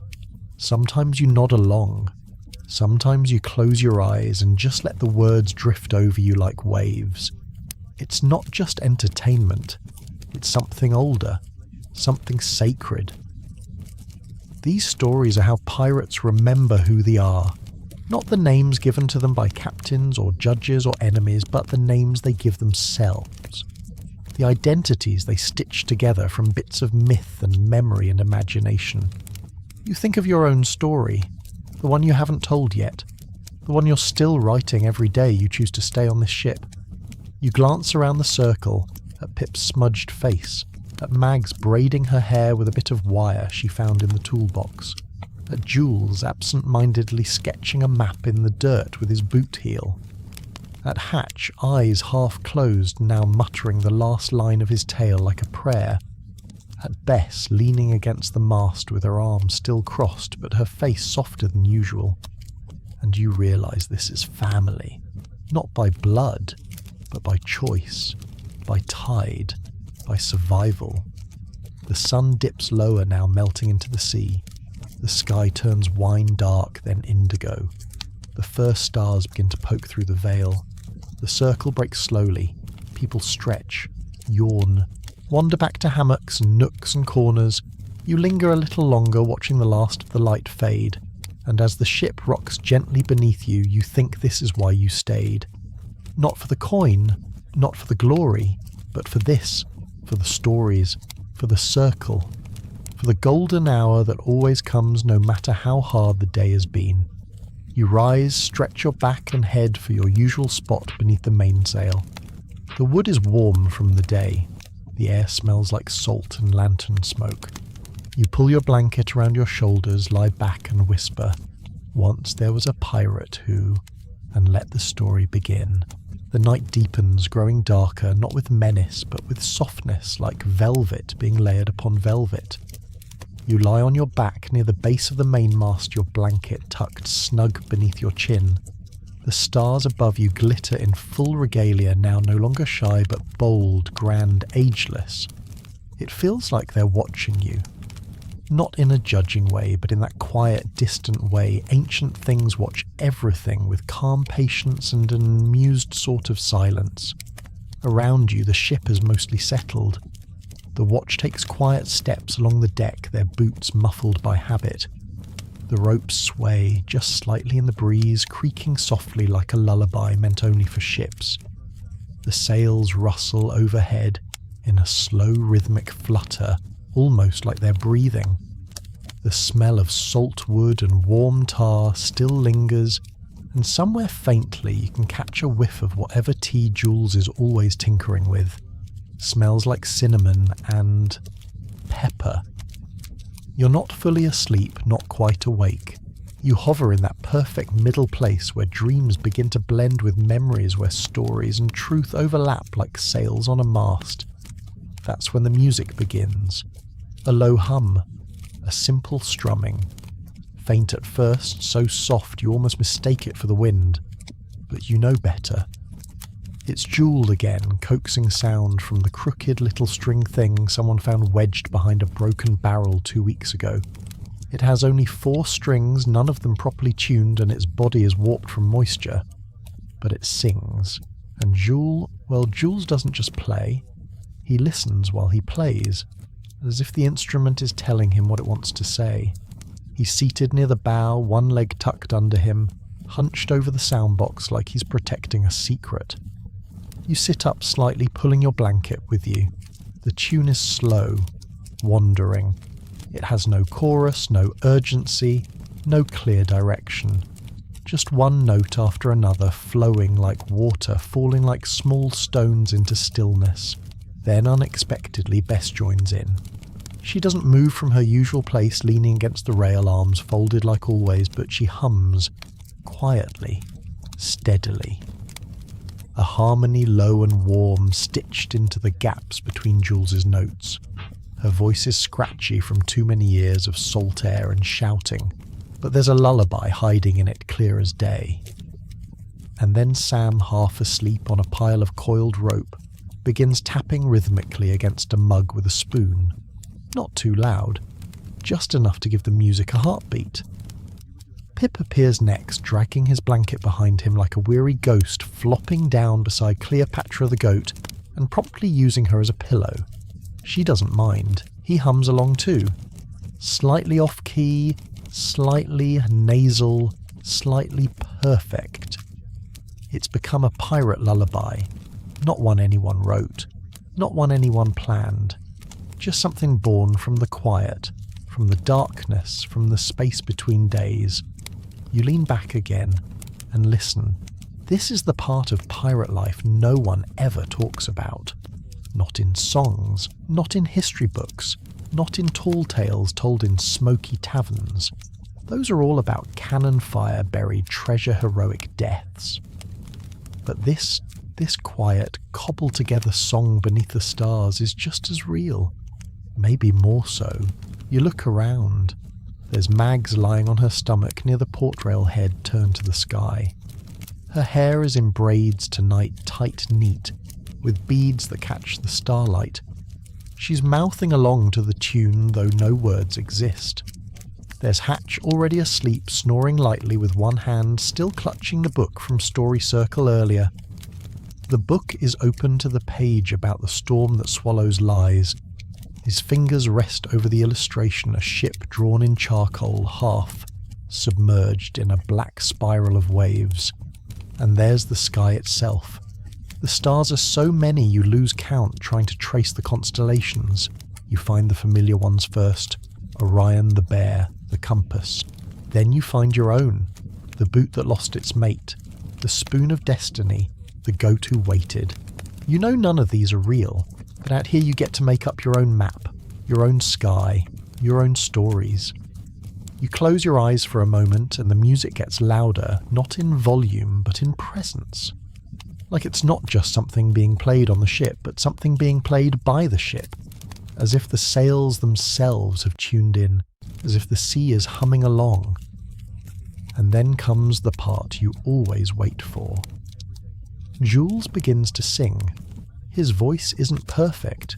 It wobbles, sometimes cracks. But it's real. It's his.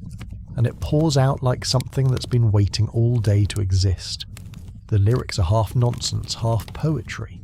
Something about a sailor who fell in love with the wind, who chased it across 5 oceans, never catching it but learning to dance just trying. A sailor who tied memories to seagulls, hoping they'd carry them home. A sailor who couldn't swim but dove anyway. The words float across the deck like lanterns. No one claps. No one says again. No one needs to.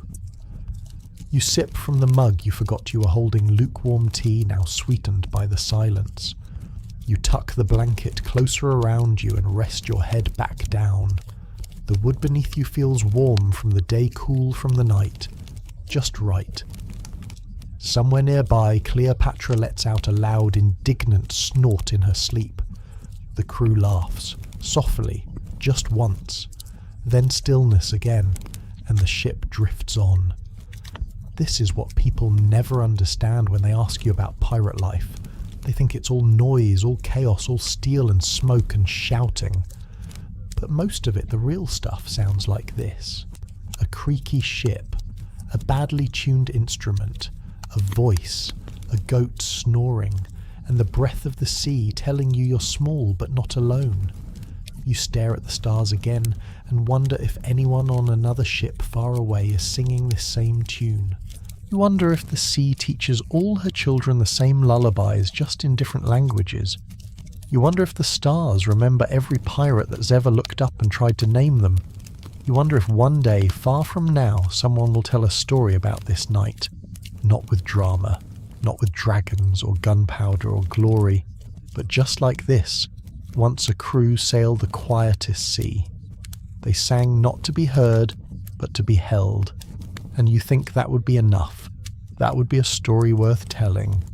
You breathe in, you breathe out, and the lullaby plays on. Dawn doesn't so much break as its sighs spilling gently over the ocean in hues of butter yellow and sleepy rose. You're awake before the sun fully crests the horizon, but not because anything stirred you. You simply drifted into wakefulness. That tends to happen here aboard this ship that rocks like a cradle and hums like a lullaby. One moment you're dreaming of flying fish, the next you're opening your eyes to find the mast rising above you, like the world's laziest lighthouse cloaked in shadows that will vanish soon.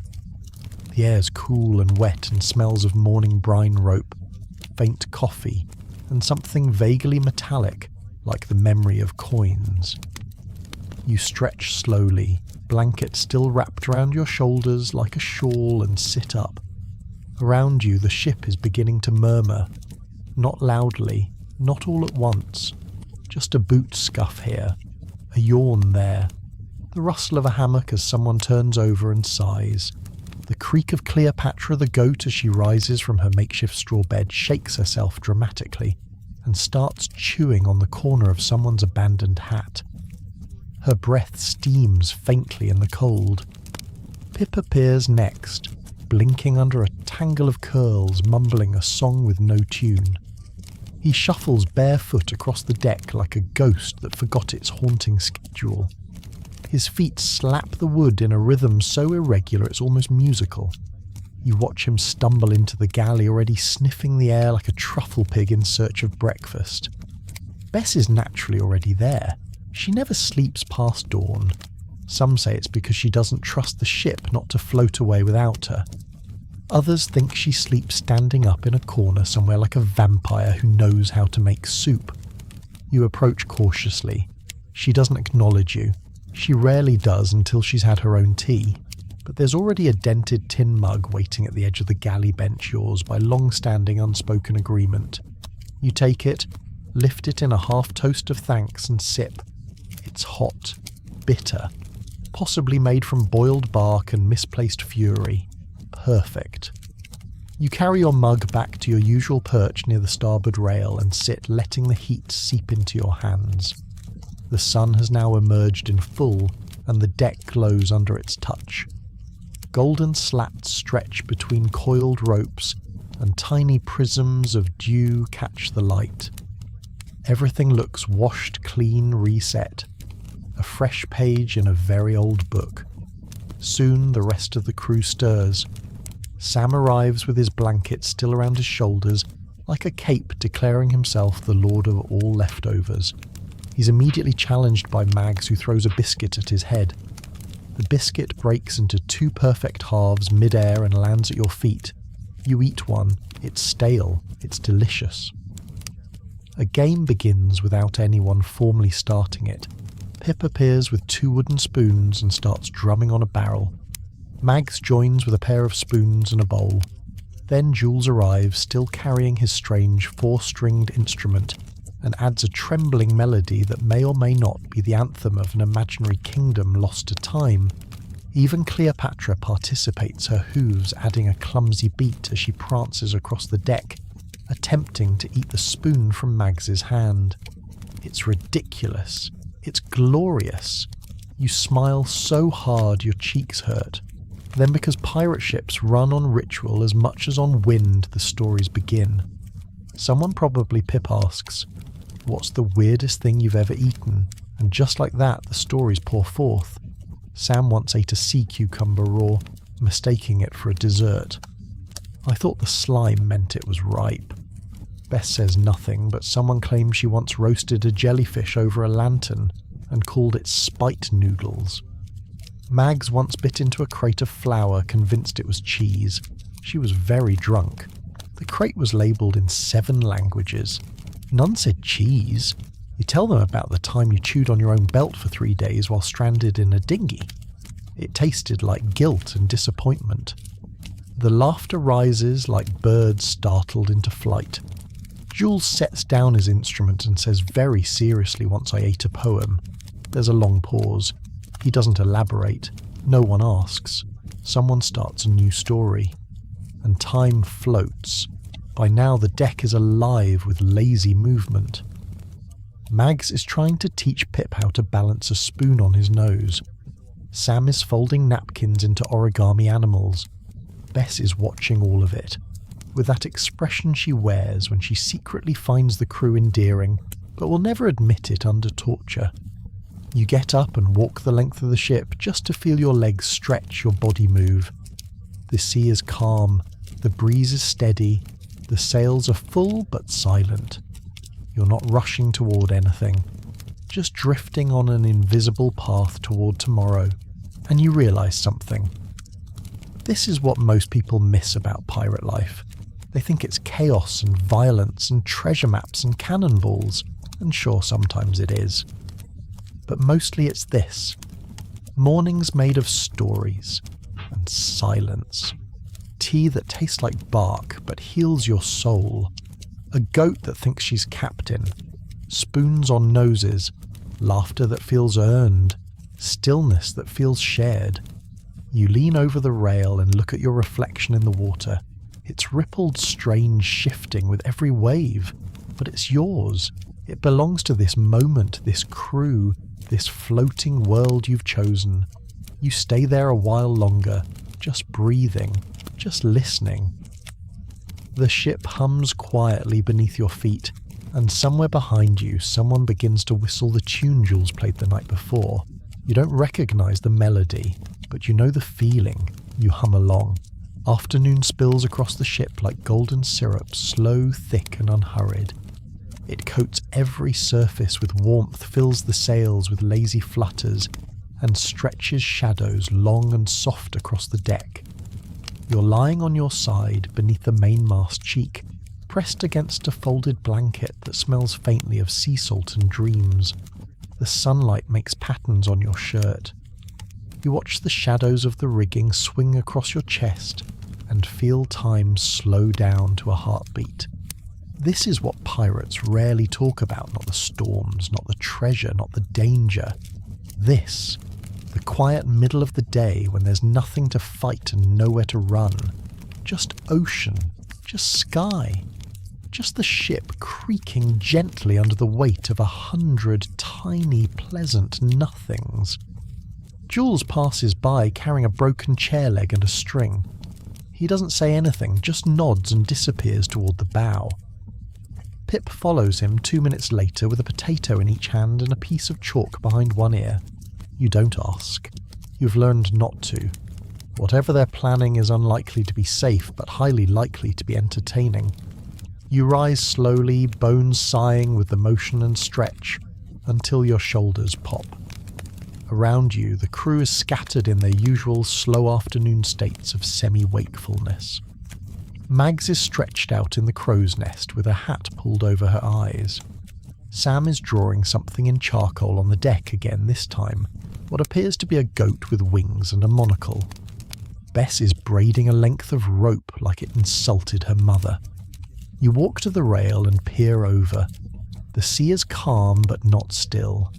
It moves like a sleeping beast, long, slow breaths that ripple across the surface. The waves glimmer with that particular blue you only get in deep water on bright days. It's the colour of secrets, the colour of everything you've ever forgotten and suddenly remember. Behind you there's a small explosion. You turn. It's Jules and Pip. They have created, as far as you can tell, a cannon made of spoon string and 2 badly peeled potatoes. It has launched one of the potatoes into the side of a crate where it now rests with triumphant indignation. Jules bows, Pip claps. Cleopatra nearby attempts to eat the remaining potato. You applaud. Then you offer the goat your biscuit. She accepts. Lunch today is a stew of questionable origin served with hardtack that could in the wrong hands be used as a blunt weapon. You crack it in half with effort and soak it in the broth until it stops sounding like granite. It's delicious, mostly because it's hot and made by someone else. The crew eat scattered across the deck, some perched on barrels, some seated in circles, some dangling their legs over the side of the ship, chewing slowly and watching the water slip by. This is how time passes on a pirate ship, not in hours but in rituals.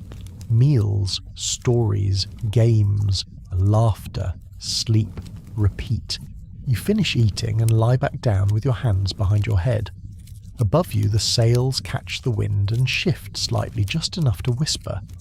You listen to the rope creak and the canvas flutter and the occasional grunt of someone adjusting a hammock, and then comes the next round of afternoon amusement. "All right," says Mag, sliding down from the crow's nest with surprising grace. 2 truths and a lie. Pirate edition. The crew perks up. Sam volunteers to go first. 1, I once lost a game of cards to a parrot.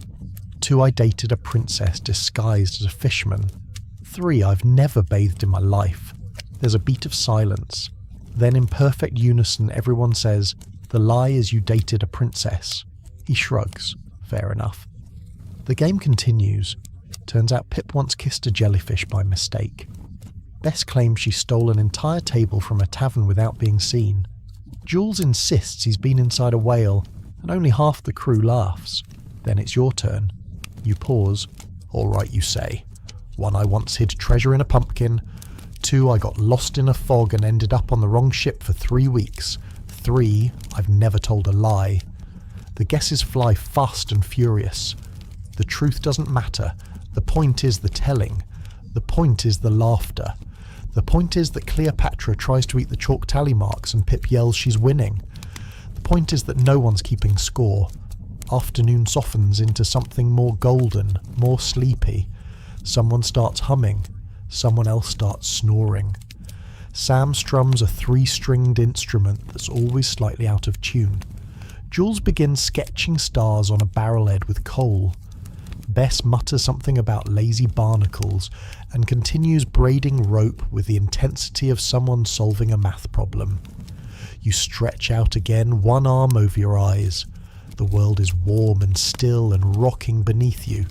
It feels like being rocked by a giant gentle hand, and it hits you harder than expected how right this feels.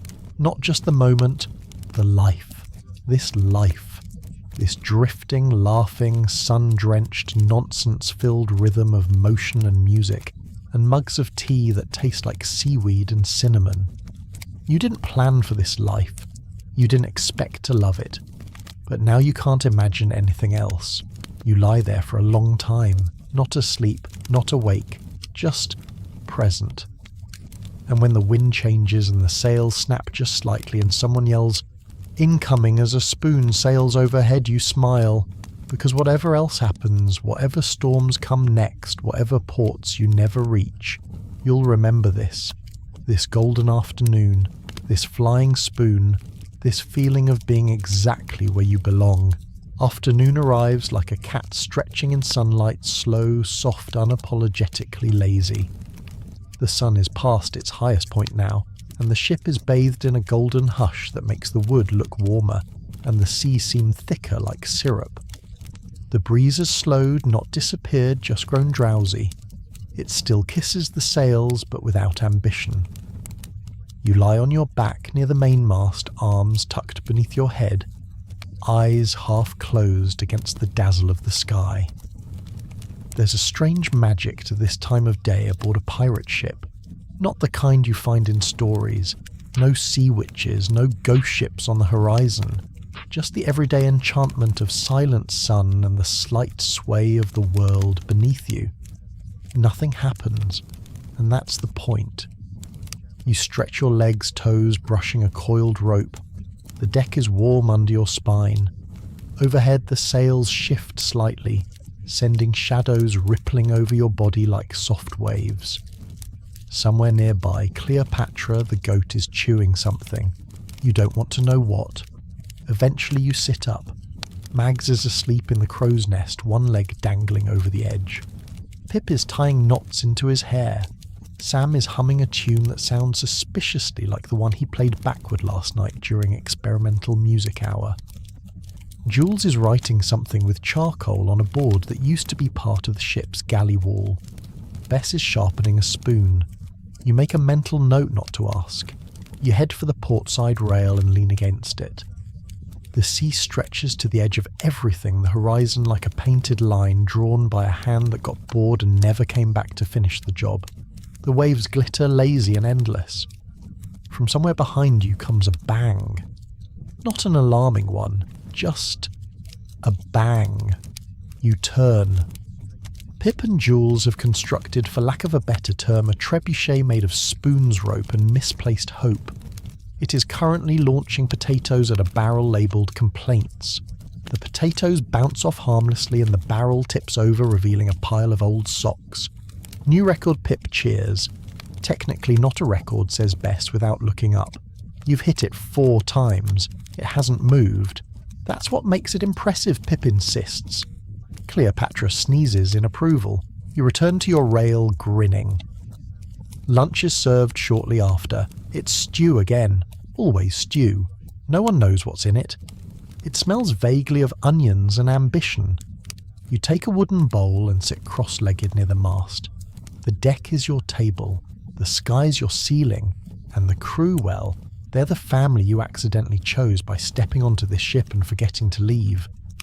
Sam joins you, slurping loudly. You ever wonder if the sea dreams, he asks between bites? You pause with your spoon halfway to your mouth. I think it remembers, you reply. He nods satisfied. Yeah, that feels right. After lunch, the laziness deepens. The light grows richer, thicker, golden orange like melted marmalade. People stretch, yawn, drift into hammocks or puddles of shade. Some nap, some pretend not to. Mag starts a game of What's That Smell and is immediately banned from playing ever again after she unveils a fish head from beneath her pillow. The game shifts to something more tolerable. Invent a sea monster. The rules are simple. Everyone has to describe in as much ridiculous detail as possible the most absurd creature they can imagine lurking below the ship right now. Jules begins. It has 6 fins, no face, and whispers, compliments that sound like insults. Pip. It sings lullabies, but only in French. It smells like old bananas and can juggle knives. Sam. It has 12 eyes and eats only lies. The bigger the lie, the louder it burps. Bess refuses to play until someone dares her. Then she deadpans. It looks exactly like your reflection, but yawns 1 second after you. Everyone shudders. You invent one with feathered scales, a terrible memory, and a fondness for riddles about soup. Cleopatra adds a bleat, which is interpreted as a vote of approval. Eventually the sea monster game dissolves into sketching contests. Charcoal appears. So does chalk. So does a potato dipped in ink. Barrels become canvases. So do planks crates. And in one case, someone's back. You draw a turtle with a hat. Pip draws a map to nowhere. Sam draws himself shaking hands with the moon. Mags draws the kraken. Again, she always does. The afternoon softens further. The breeze returns in lazy sighs, fluttering the pages of Jules's journal. He's writing now, legs dangling over the edge of the ship, humming something old and shapeless. You wander over and sit beside him. "What are you writing?" "Dreams I haven't had yet," he says, not looking up. You nod. That makes sense. Nearby, Pip and Cleopatra have entered a staring contest. She's winning. Bess, sharpening her second spoon of the day, mutters something about goat-related mutiny. You lie back again and stare at the sky. Clouds drift past like forgotten thoughts. A gull cries overhead, the only thing in a hurry. Your body sinks into the wood. Your heartbeat matches the roll of the sea. You could stay like this forever, and you realize pirate life isn't the chaos. It's the calm between, the stew between storms, the stories between cannon blasts, the golden light that fills the space between all the noise. This is what no one sings about. The afternoons where everything and nothing happens. The moments when a potato becomes a cannonball, when a goat becomes royalty, when a crew becomes a home, when silence becomes sacred. The sky darkens by degrees, slow and subtle. Shadows stretch. Voices quiet. The ship begins to tilt toward evening. But no one rushes, because they know this right here is the treasure. Evening doesn't fall on a pirate ship, it drapes itself over everything like a well-worn cloak, soft at the edges, heavy with comfort. It starts as a hint, a shift in the colour of the sky, a deepening of shadows on the deck, a cooling in the breeze that brushes against your arms and neck like a feathered whisper. You're perched along the portside rail, the last rays of sunlight stretching long across the planks, catching dust motes in their glow. The ship sways gently beneath you, like it knows the day is done and is already rocking itself to sleep. Dinner has come and gone. The stew was better than expected, more carrots, fewer mysterious chewy bits. You ate sitting cross-legged beside Jules, who narrated his meal like a food critic lost at sea. This soup tastes of longing, and possibly of someone's old boot. Bess snorted. Pip gave it a 6 out of 10. Cleopatra tried to rate it by standing directly in the pot. Now the crew is scattered in soft piles across the deck. Some stretch out under the fading sky, some swing lazily in hammocks strung between masts. Mags is still muttering a story to herself, half asleep near a barrel painted like a dragon. Sam is scribbling into his little notebook, tongue poking from the corner of his mouth, whispering phrases like moon-soaked hatfish and emotionally distant mermaids. You don't ask. Overhead, the first stars begin to peek through. They're shy at first, as if checking to make sure it's safe to come out, but soon they're bold, scattering themselves across the darkening sky in ridiculous abundance. You watch them appear one by one until the night is dusted in silver freckles. Jules tunes his instrument fingers, moving gently across the worn strings. He sits on an overturned crate near the mainmast, shoulders hunched slightly forward, head tilted like he's listening to something far away. He starts to play a soft, wandering melody, not meant to impress, not even meant to be noticed. Just a sound to fill the space between breaths. You listen quietly. The music is simple, slow, almost tentative. It drifts across the deck, wrapping around the sails, curling down the ropes, settling like dew on the backs of sleeping crew. It feels like something older than the ship, older than you, older than the sea itself. A song that has always been there, waiting for someone to remember it. Bess begins to hum along. You're surprised. She rarely sings. But tonight her voice threads through Jules's melody like a river finding its way back to a long-lost valley. Her notes are low, steady, and filled with something that might be memory or might be peace. Or both. Sam sets his notebook aside and taps out a rhythm on a tin cup with a spoon. Pip sways in time. Even Cleopatra, nestled beside a coil of rope, lets out a long, contented sigh. And you close your eyes and let it all wash over you. The music, the wind, creak of the ship, the soft rhythmic breath of the sea. This is what you didn't expect when you came aboard. Not the quiet, not the stillness, not this sense of rightness. You thought piracy was chaos, adventure, noise, glory. And sure, sometimes it is, but more often it's this. A song shared under starlight, a warm mug between chilled hands, a night with no destination but rest. The melody fades, not abruptly, just gently, like a wave drawing back from the shore. Jules strums a final note, then lets his hands fall. Bess hums the last phrase, then exhales. No one applauds. No one needs to. The silence that follows is fuller than any cheer. You lie back and watch the stars. They seem brighter now, closer. You trace imaginary constellations with your fingertip against the sky. The goat crown, the spoon that sailed, the compass with no north. You make a wish just for the fun of it. Then you feel it. That shift. The one that happens when the ship decides it's time to sleep. The lanterns are dimmed one by one. The hum of voices dwindles. Hammocks sway slower. The sea rocks a little deeper. You pull your blanket tighter around you and nestle into the space between two crates that somehow become your spot. It smells faintly of cedar and salt and old laughter. Bess walks by, checking knots, tucking in sails like she's tucking in children. She adjusts a rope near your head, then nudges your blanket higher over your shoulder without a word. She keeps walking.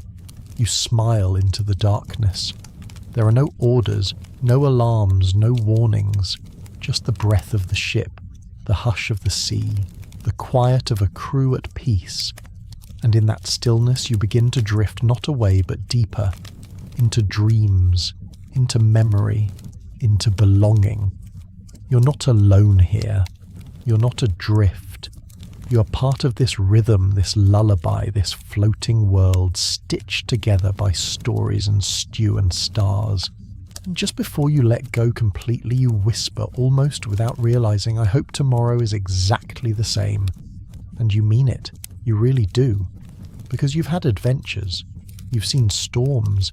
You've chased treasure and outrun ghosts. But tonight all you want is this. A song, a sky, a ship, a place to rest your bones and your heart. And so as the last lantern flickers out and the stars press even closer, you close your eyes, let the waves rock you gently and sleep. And now, as the final light fades and the sea wraps around the ship like a mother rocking her child, everything begins to quiet. The stars blink gently overhead, their light soft and steady, ancient and kind. The sails barely flutter now, just whispering their secrets to the wind. The ropes creak softly in time with the waves. You're warm beneath your blanket, your body heavy in the most comfortable way, like you've been carried home after a long day. The deck is still. The crew sleeps. The instruments are silent. Even Cleopatra the goat has tucked her nose beneath her hoof, dreaming perhaps of being the first goat to sail the stars. You breathe in salt air, cool wood, the faintest trace of tea and memory. You breathe out worry, tension, the weight of everything that isn't now. The ship sways, the sea sings, and you float not away but inward, toward that quiet place inside you that only the sea seems to know. There's nothing to chase, nothing to fix, no dragons to fight or storms to weather, just rest, just night, just the endless sky above and the endless ocean below, and the gentle grounding truth that you are here and safe and enough. Let your thoughts drift like clouds. Let your breath slow like tides. Let your heart remember the rhythm of the waves. You're not lost. You're exactly where you're meant to be. Good night, sailor. Sleep deep. Dream wide. The ship will carry you. The stars will keep watch. And tomorrow will come in its own sweet time. End of story. Sweet dreams.